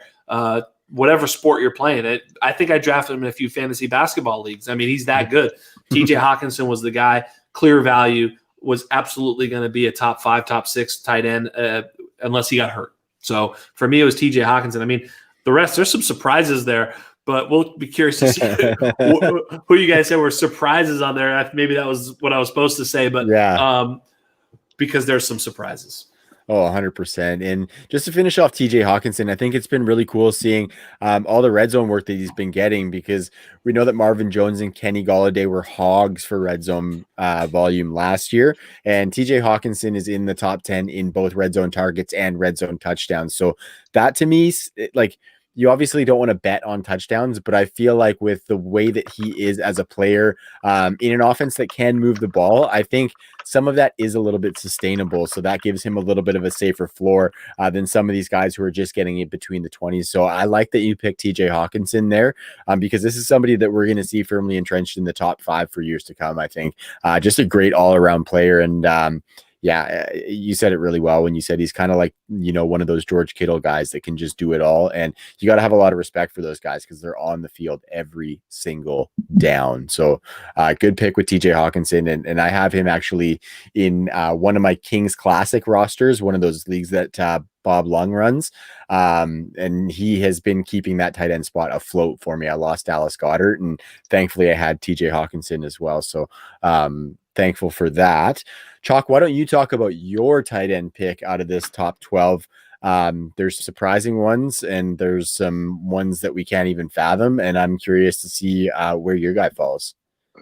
Yeah, I mean, tight end is such a wasteland. And I'm still surprised that Jimmy Graham is even on this list. I mean, dude, this guy has been such a disappointment. So many stops. I mean, it's Chicago. I know it's a wasteland, but I mean, the fact that he's even higher than like Jonnu and Mark Andrews, Evan Ingram, Noah Fant, just that to me is already a surprise. I mean, granted, he's not really scoring that many points. Like none of these guys really are outside like the top four. Mhm. But yeah, I mean, it's just a surprise. Just he's having, I guess, some type of revival. I don't even know if you want to call it that. But yeah, just seeing Jimmy Graham up there was just surprising. Yeah, it's pretty wild. I'm not sure if you guys knew this, but did you know that he's a former basketball player? Yeah, Uh, believe I it. think Believe it. Yeah. No, it's such a weird resurgence because this team just is not good on offense. Obviously, he has been sapped of some of that athleticism, lots of injuries and stuff over the past few years. But there is no way that of like any of these older tight ends that are on rosters, like I would have thought Delaney Walker would have come and signed with a team and started producing better if you would have asked me at the beginning of the season. But here we are with Jimmy Graham as a top 6 tight end. So it's a weird one. I think maybe for me, what I take away from it is maybe that there is some future for Cole Kmet, who has flashed a little bit, but I think that future is not going to include Matt Nagy, probably doesn't include Nick Foles, probably doesn't include Mitch Trubisky. So it's really hard to correlate what's happening now at the tight end position to what could happen in the future. But it's definitely something to monitor because Kmet has flashed a little bit, and Jimmy Graham looks like he's resurging a little bit. So I don't know what that's going to mean for his future. But Jax, like, has he been on your radar at all? Like, is he somebody that you even picked up off waiver wires to fill in certain spots, or has he just been kind of a stay away for you? Where are you sitting with him? With Jimmy Graham? Yeah, man. There's a tight end premium league. I have Dalton Schultz, Jimmy Graham, Tunyon. Like I've got a bunch of these guys, and I start them all in my flexes because it's two PPR. And like I'm winning the league, or at least competing for the top of the league. I don't know if I'm first place or whatever, but like it's on the backs of like Tanyan, Schultz, and Jimmy Graham. It's like fuck yeah. So it's stupid, but hey, man, you can only play by the rules that they give in the league. I'm not a huge fan of tight end premium, although it's a little bit of a cheat code for me because I mean, so many people who play tight end premium don't value the tight end position properly when they're in that spot, especially in the startup draft, that's so hard to pick Jimmy Graham over, anybody, Christian Kirk or something, but that's a way better play on a weekly basis somehow, which is ridiculous. But yeah, exactly. Anybody. So, you just kind of keep taking shots at tight end in those leagues and you're fine. And I probably don't even take enough shots. And I feel like I probably take more than most, but and I've even got him in a few spots, non-tight end premium, because you got to read the writing on the wall. He's getting targets. He was getting end zone targets, and I saw a couple games early on, and I was like, man, he's looking. They're looking at Jimmy Graham in the red zone, and he is a red zone weapon. He's really strong at the catch point. He's big bodied. He's able to use his body well to shield defenders. You sort of see him play that game. He knows what he's doing. He's a pro. It's sort of surprising when he was playing with Aaron Rodgers that he wasn't able to score more touchdowns and be more of that red zone threat. I think that's more surprising even than him producing right now. Because it's not like he's not getting, 150 yards a game. He's doing it with touchdowns, and that made sense. That's what we were really thinking was going to happen with Aaron Rodgers in Green Bay. We're like, dude's going to have 15, 20 touchdowns. He's just going to hit him in the end zone every time, and this is what's going to happen. And he didn't do any of that. The only thing he did do was fall short of the first down, even though they gave him the first down in the playoff game. Sorry. Too soon. But, too soon. But yeah, so I mean, the one I'd love to, sort of, take a victory lap on too is Tunyon. I mean, I don't do as much content as I would like because I have a real life. I'm a parent. I do a lot of shit, and I wish I could be on the needle all the time. And, hey, if you guys want to, send a bunch of money my way, I'll promise I'll do it. But, probably not going to happen. But in all reality, I mean, I put out a week one thread on every team, and Darnell Mooney was there. Gabriel Davis was there. There was players to watch. There's some misses, of course. I was trying to dig deep. Tunyon was the other one, and he had 0 targets, 0 catches, 0 yards, 0 nothing. He didn't do anything, but he was in. I think he played like 85% of the snaps, and ran like 30 routes. So I'm like, well, watch this guy. And sure enough, he found his way to some targets and had obviously a huge game, but he's been a little hit or miss. He's had a couple one catch games here and there, but they were kind of dominating. And, I think that's going to happen with Aaron Rodgers. He's going to, not need him. But, this kid's pretty good. I mean, he looks really good. I remember when I heard about Tanyan, it was sort of like he was this athletic, not freak, but, a specimen more than he was a football player. And then you watch him play, he's pretty good too, but he's definitely fast. He's definitely, got a great body. He's getting bigger and bigger. I think he was a wide receiver, a quarterback too, or something in college. I mean, he's come out of nowhere. Which is kind of what you want to look for with these tight ends. I mean, there's some of these tight ends you just know their ceiling is limited. But a guy like Tanyan, Antonio Gates, when he came out, he came from nowhere. I'm not saying Tanyan's Antonio Gates. Don't get it twisted. But I'm just saying, you kind of look. Yeah, you heard it here first. Totally Antonio Gates. No. But, you're looking for the production where it might be sneaky, right? So I called Tanyan and I have him in a lot of spots, especially in those tight end premium leagues, and he's paying dividends as well. So there you go. I like that. Hey Chalk, you know how I know Jax is one of the best in the game? He just turned your pick of Jimmy Graham out of this top 12 into a Robert Tonyan victory lap for himself. That shit, is man. talent. Yeah. That is talent, man. Talent. Shit, I should pull my Tonyan receipts too, but pull them. Let's see them. Oh, baby, receipt king. Wait till I get my Dalton Schultz ones, then, huh? Let's have a real pissing contest here, boys. Man, I was all over Blake Jarwin too. I was Jarwin. I was not. This I whole thought you were all over. situation. I thought you were all over Higbee. I thought you were a Higbee guy. I'm not a Higbee guy. Get the hell out of here. I was fading Higbee, Hurst, Gesicki. And really what it was I prefer Jonnu, Hawkinson, Fant, who else? Jarwin at cost. Those were the guys I was going after because they were there at the same point or later. Like Higbee was like tight end 7 or 8, like in redraft. That's where he was going. And then it was Hurst. It was like, wait a minute. You're going to draft those guys over, in Jonnu, man. Oh, my God. Oh, Jonnu, buddy. Just give him a few targets. I mean, are you kidding me? Every time he touches the ball. He's so good, right? Man. He's like a big wide receiver after the catch. And he's so good. It's so awesome to see him just mucking dudes with stiff arms, running past guys as a tight end. Like, Jonnu has been fucking incredible, Jax. I love that call out. I'm gonna move to my guy who is actually supposed to be like a top tier tight end and has not been anything of the sort this year, and that is Mark Andrews in Baltimore with Lamar Jackson. Obviously Mark Andrews made his hay last year off those super efficient touches. He worked his way deep into my heart, guys. I'll be honest with you. Like, he entrenched himself as a part of my life, and now it's like he took my heart, he threw it on the ground, and he stomped on it a little bit. And I don't think it's necessarily his fault. I think we've seen some inconsistencies in Lamar Jackson's play as far as his accuracy. I do find sometimes Lamar Jackson's just throwing those frozen ropes all the time.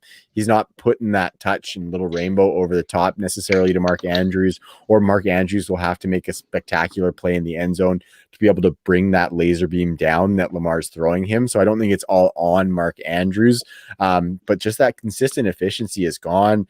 You could say that he's touchdown dependent. He's got 5 touchdowns, which have buoyed him to this top 8 production so far. But those 5 touchdowns have only come in 3 games. So he's really like, those are the only 3 games actually where he's had more than 10 PPR points. So huge disappointment for Mark Andrews. He's in the top 10 right now as far as production, but I think that's been very, very deceiving. Chalk, what do you think? Do you think that this is kind of a flash in the pan and he's going to come back to be a top 3 tight end? Or is this something we have to get a little bit more used to, where Mark Andrews is going to be between that 3 and 8 for the tight end position?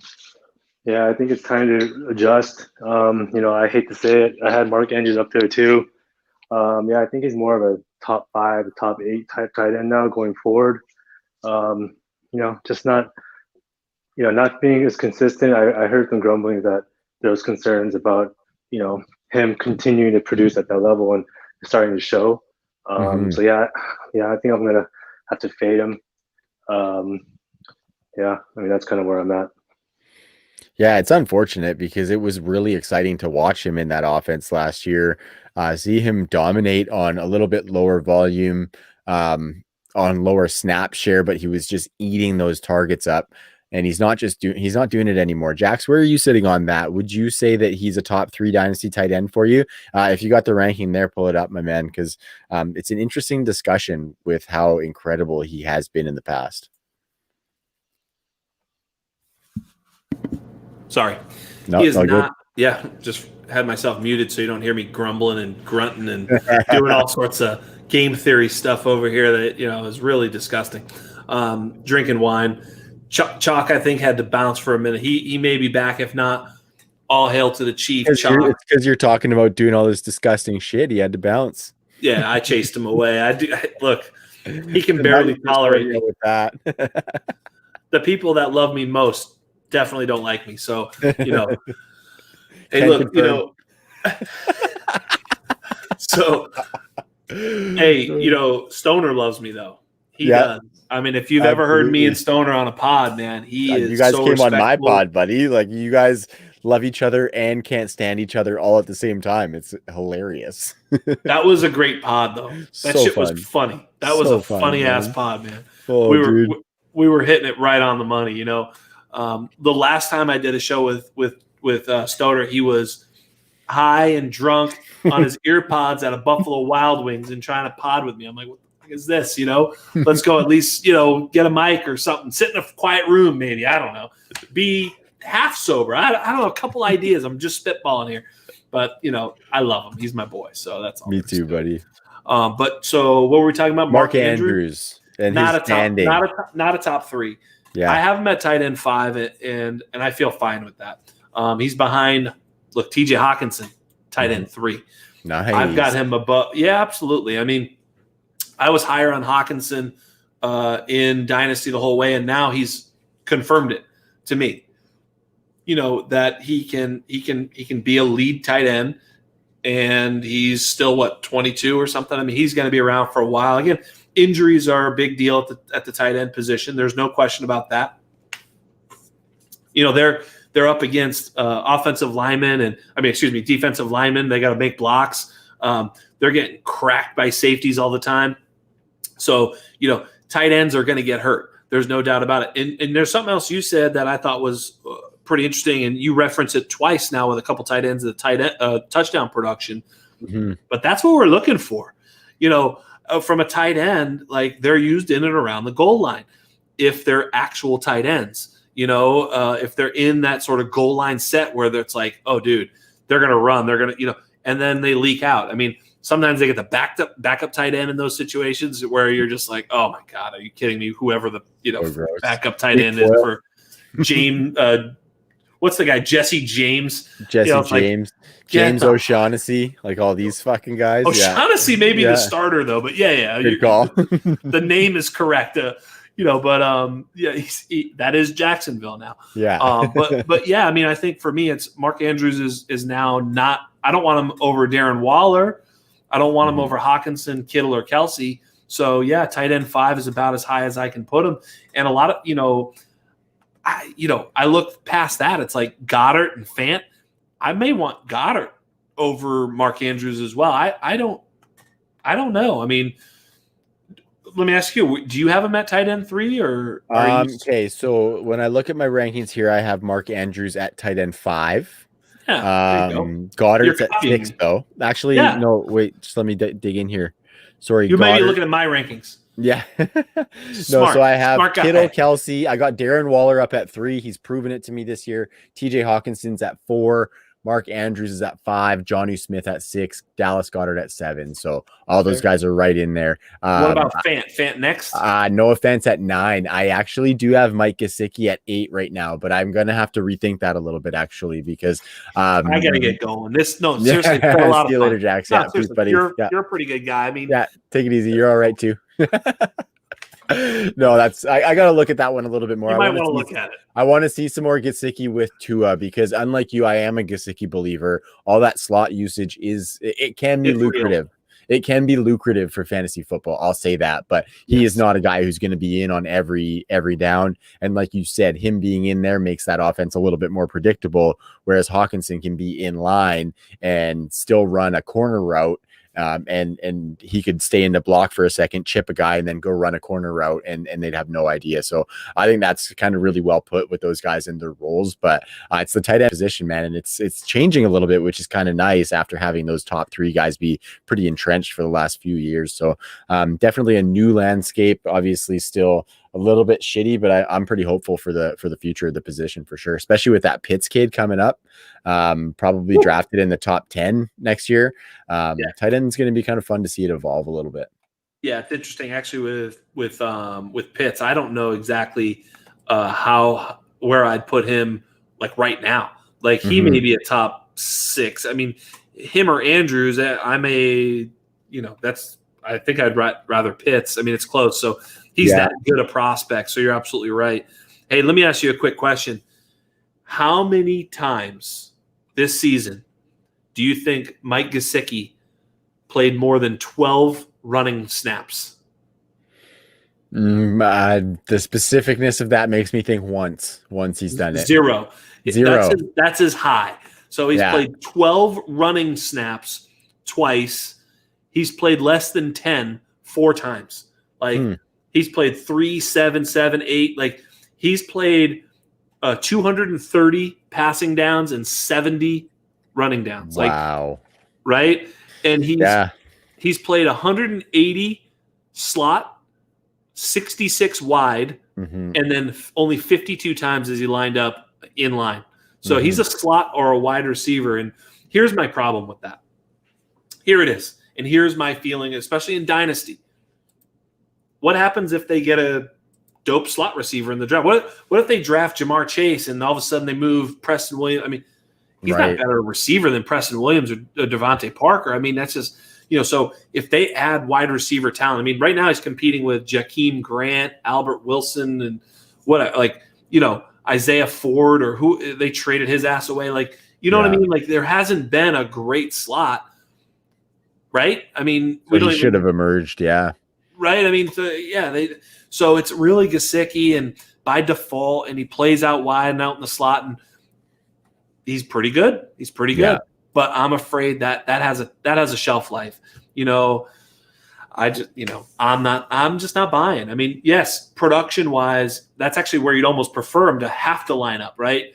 But like Zach Ertz, for instance, is like he plays there, but he's capable of playing on running downs. He's not a great blocker, but they do play him on running plays, for crying out loud, and so.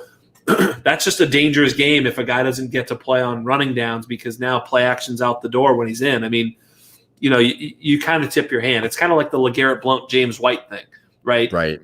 You just can't be elite if you're James White or LeGarrette Blount. You might be productive. LeGarrette Blount was the league winner one year. James White has had RB1 close to seasons. Yeah. I'm not saying production-wise they can't get there. I'm saying that a one-trick pony like that is not an elite player at his position, and therefore I don't want him in the top 6 or 8 dynasty rankings. Does that make sense? That's money. That's perfectly explained. And I, to be honest, expected nothing less from the likes of you, Jax. It's been great to have you on. We are going to get one more segment in before we ride out here.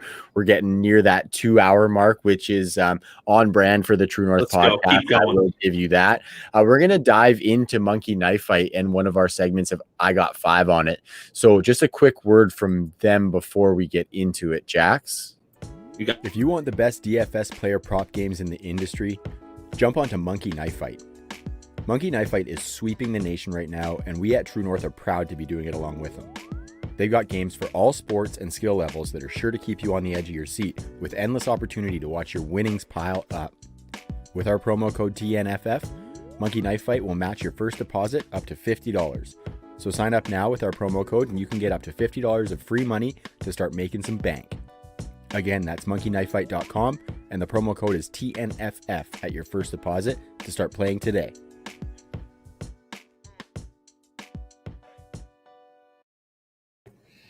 And honestly, if you're listening to this, watching this, and you're not signed up for Monkey Knife Fight, I don't even know what the hell you're talking about. Go get signed up, because why wouldn't you? First of all, it's super fun. You can win money if you're smart, and if you're good at football and you know what's going on, you probably are, because you're watching us degenerates right now. So you're definitely good. Go sign up. Go use the stupid promo code. Get yourself some free money. Get it handled now. Period. Just go do it. It's so simple. What a pro, Jax. That was beautiful. Yeah, Monkey Knife Fight. We're super thankful to have them as a sponsor, as I'm sure you guys are over there at Undroppables. I know you guys are working with Monkey Knife Fight as well. Yep. Just a fun platform to be on. Our group chat gets bumping, talking about some of these lines sometimes, or hey guys, get in on this contest because this one's looking really good, or telling each other our picks or whatever it may be. It's just bringing a lot of fun, a lot of good content opportunities for us as well to have segments around it like this. So we really appreciate Nick and everybody that we've dealt with over there. So Jax, we're going to get into a more or less. That is the game that we like to play the most here. And I'm going to go on the 3 out of 3 more or less. So we got to get all 3 of them right. And it is a 5 times multiplier. So we can multiply our buy-in by 5. So there's some good chances to make money there. We always go with the Thursday nighter because we record on Wednesday nights, comes out on Thursday morning. So Jax, the Thursday nighter this week is Indianapolis Colts at the Tennessee Titans. And the first line there is Phillip Rivers at 265.5 passing yards. So do you think in the Thursday nighter, which can sometimes be a bit of a stinker of a game, do you think Phillip Rivers is going to eclipse that 265.5 yards this week? Is he going to have more or is he going to have less, Jax? Such a good question. And I'm so bad at this stuff. I mean, I really, I beat up Stoner last week. We did the Unmatched podcast, and I smoked Stoner. I mentioned he was high, drunk, on his ear pods at a Buffalo Wild Wings, so he'll use that as an excuse. Although I would argue he was in his element. So really, right, he should have been fine. I tend to lean under on all these bets. I try to find a way to go under because the lines are geared towards everybody wanting to go over, because that's how we're like, oh, he's definitely going to get there. Under's a tough bet to make because, but the unders are often, the over unders are usually set to, their average, not their median. And a lot of times you want to look at, how often they actually get to that number, especially in that game. So, if you sim this game, 100 times, how many times does Phillip Rivers get there? He may get under 55 times, but he'll average more than 265 because when he goes over, he'll smash it, but he'll end up under barely more times. Does that make sense? Yep, absolutely. So, I try to lean under, but it's really frustrating when they're getting close and the game's getting down the line. You're like, please stop throwing. I mean, you start freaking yourself out, man. Phillip Rivers is a train wreck, but this Tennessee defense is also somewhat of a train wreck. Although I think this game, it's a divisional game. It makes me feel like they're going to be a little bit more grinded out. Although I did say that completely incorrectly on a game last week that I missed entirely with the Buffalo Seattle game. I thought was going to be a little bit of a little bit of a feel it out game, and they did no feeling out. It was like 80-point total or something like that. So I took the L on that particular one, but I would say under. I'm with you, Jax. We're going to go with the less option here. The Titans are giving up the 10th most passing yards on the season of pass defenses. So they have been susceptible, but you look at the Colts team and they are devoid of pass catching options that are reliable. The whole offense just feels a little bit bottlenecked. We talked a little bit of Jonathan Taylor on your pod last night, Jackson. I think it was really good discussion. And I think some of the sentiment around Jonathan Taylor just kind of holds true for this offense, is that there's just been a lot of frustration around it. So I'm going to go with you on that one and say that Phillip Rivers gets less than 265.5 passing yards. The next line, though, for Ryan Tannehill at 243.5, that one is a little bit more enticing for me. But what say you, my man? Yeah, 243 is pretty low. And, Tannehill, Whew. I mean, Indy's pretty good against the run. They're actually a pretty good defense, but I would lean over here. I'd put them both around the 250 mark, and I'd like that. But I think that Tannehill. I think if they're gonna move the ball, which they're gonna have to do at some point, it's gonna be throwing the ball. I'd take them more. We're smashing it, buddy. We are smashing it. We agree. The Colts are actually the third best pass defense as well as being the best running defense in the league. So it's pretty insane, that defensive turnaround there. But I'm with you. 243 is a little bit low. And I think just with the efficiency that we've seen out of this offense, with Derrick Henry keeping that defense honest, I think he's going to eclipse that 243.5. So last but not least, Jax, let's make me a little bit of cheddar on this. AJ Brown at 62.5 receiving yards. First off, does Ryan Tannehill eclipsing 243.5 mean that AJ Brown has to essentially do 62.5 for you, or could they maybe not coincide with each other that way? Yeah, I mean, if he barely crests it, if he gets to 245, there's a pathway where AJ Brown probably falls short. But I think if you're going over one, you want to go over the other and kind of cheer for it. For me, it's like, who else is he throwing to? I know that Jonnu's obviously our guy, Corey Davis. But, yeah, I think if he's going to have any success throwing the football, he's going to have to find A.J. Brown. And the thing with A.J. Brown, too, is he can do it quick. He can do it real quick. So, I would lean over, but I'm nervous about it. Let's just put it that way. I'm going to go with the same with you, or same as you, because I think you mentioned A.J. Brown can do it quick, but he's not doing it with air yards. He's not getting this ball 60 yards in the air. He's getting it 20 yards in the air. He's shaking a couple of guys off, and he's running and dragging people in for that touchdown. So I think that it's a distinct possibility, because if he gets 3 or 4 receptions, AJ Brown has essentially got this line. So I think that's going to happen, because the offense has shown that they are starting to feed AJ Brown. And Jax, I know I call this segment, I got 5 on it. Oftentimes I'll put 5 down on it, but I'm liking this one. I'm super confident. I always love collaborating with you, and I trust your opinion. So we're going to drop a 20 spot on this one, my man. So hey, you know what too? Yeah. It's like when you look at AJ Brown, he's I wasn't prepared for this. I'm starting to prepare a little bit. So AJ Brown is 3 for 3 and 3 on this number. So he's got over it 3 times. He's got under it 3 times. You want to talk about Ryan Tannehill. How many times do you think he's beat the number? What was it? 240, 243? I would say it's probably about 50-50 for him too. So what's interesting is he's crested it 3 times, and he hasn't 1, 2, 3, 4, 5 times. So he's 3 and 5 on it. And in one time he beat it with 249. So really being at that number, he's got a 321, a 366, 2 big games. His next biggest one's 249 and lower. So now those 2 games were at Minnesota and against Houston. Right. So those are pretty juicy. He didn't get there against Jacksonville. He did barely get there against Denver. What was the score in that Jacksonville game? Were they blowing him out? 33-30. Yeah. Fuck.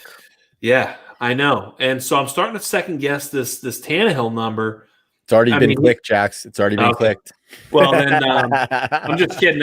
I was just trying to scare you. Of course, it's the right choice. And you did. I'm happy rolling with it though. I think we got a shot at this one, buddy. So I'm gonna submit that at the 20 bones. And yeah, I appreciate it, man. It's been fun. I'll pay you. Don't worry about it. It's my fault. Yeah, exactly. I'll be chirping you on Twitter 100%. Dude, a lot of fun. I think we're gonna end on that note.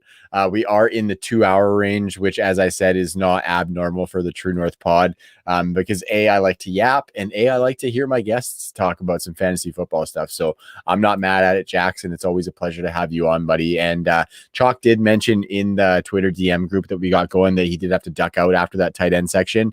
So it wasn't due to anything that you said, buddy. Don't worry about that. I know he did text me too, but it's better for the show if you say that I pissed him off. Yeah, no doubt. Better for the viewership. Tune in for those juicy details, listeners. Right on, Jack. So why don't you tell the people where to find you, where to find the Undroppables work, and what you guys are doing? Yeah, I mean, right now, literally while we were doing this show, our pod dropped.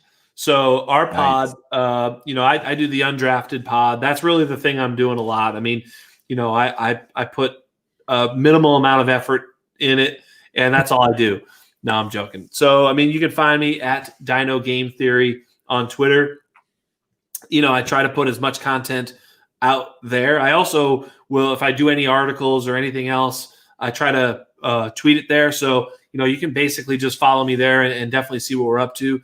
The undrafted pod is what I'm, where you're going to hear me talk. But also just search the Undroppables, whether you're on Spotify or iTunes. If you search the Undroppables, all of our pods come up. Tommy Moe's pod 2-on-1. Tommy's great, man. He's the best dude ever. He is the best dude ever. He's one of my best friends in fantasy Twitter. He's one of my best friends. He's the first pod that we ever went on. And we hadn't even recorded one of our own pods yet. And Tommy had us on his pod, just a couple schmucks from up in Canada. So 100% confirm that Tommy Moe is one of the nicest guys in the biz. I don't know if you saw my tweet. I said, follow Tommy Moe. It will make your life better. That's how much I love him. Yeah, like 100%. You're just around him. You feel better about everything that's in life. Like he's an awesome person. I love Tommy Moe. So his pod is on, if you search the Undroppables. And actually, right now the unscripted pod, which is, Beezy, Term, and Paulie. So Paul Lundegaard, Randall Kennedy, and Jake Bisong, who y'all know as Term, Terminator, Paulie Sleepers, and Beezy. Those guys are doing a pod, and it's really good, man. I don't know how often y'all get to listen to it. Yeah, it's just really good. They do a great job every week. First of all, Beezy's the most lovable guy out there. Like, 100%. Just so lovable. All the other two guys, you can hate on them, but they're still entertaining. No, I'm joking. Yeah. But you search for those pods, you get my stupid humor on the Undrafted. I'm working real hard to make that a great pod. Most recently, Trav is on, so you got to check that one out. It literally just dropped, like I said a minute ago, but the Undrafted is where, I'd love for people to be on there. Rate and review. Tell me how much you love it. Even if you don't like it, just say you love it, because I could really use the good reviews. So just go do it. It feels good, We're giving you $50 towards Monkey Knife Fight. At least give me a freaking good review. Absolutely. Yeah. And Jax, you kind of encompassed it all really good. Like the Undroppables is a good group of human beings, all with diverse skill sets for fantasy analysts. You guys all attack it a little bit differently. And as a whole, you guys attack it like extremely thoroughly. So I appreciate you guys for that, just as somebody who is a fan of your guys' content. And then to take that to another step and to know you guys and be able to kind of call you guys friends. I think it's been really cool to watch what you guys are doing and be able to kind of bounce my own stuff off of you guys and see what you guys think of what we're doing and stuff, and get some of that feedback as well. Cause I know you guys will hit me straight. I know you guys have, you guys are interested in helping us improve up here at True North. And I know the whole team appreciates the support that we get from you guys. So thank you very much. At the Undroppables, follow them on Twitter.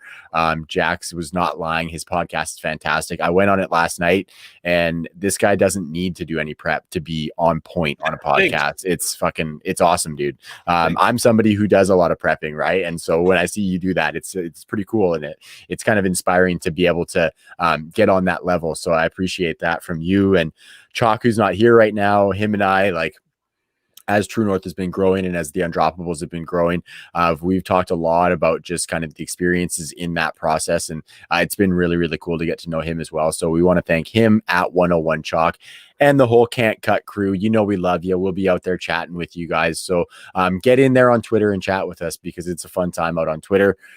Jax, I'm just going to ride out with some of our work here. TrueNorthFFB.com is the site. The TNFF network is the YouTube channel. And I'm really trying to push that Saturday night live stream that we've got. You can see Magic and Bird scrapping on Jax's shirt. Dr. J. Dr. J. Sorry about that. Yeah. That's a little before my time. I'll be completely honest with you, Jax. But yeah, The Spot is our Saturday night hit. So check us out on the TNFF network. We're going to prime all of the games from Sunday. And we've got a couple awesome guests lined up this week. So Jax, from me to you, thank you very much, my man. Until next time, go check out the Undrafted podcast and everything the Undroppables have going on. And we'll see you next Wednesday night, everybody. Thanks for coming on. Peace. Peace.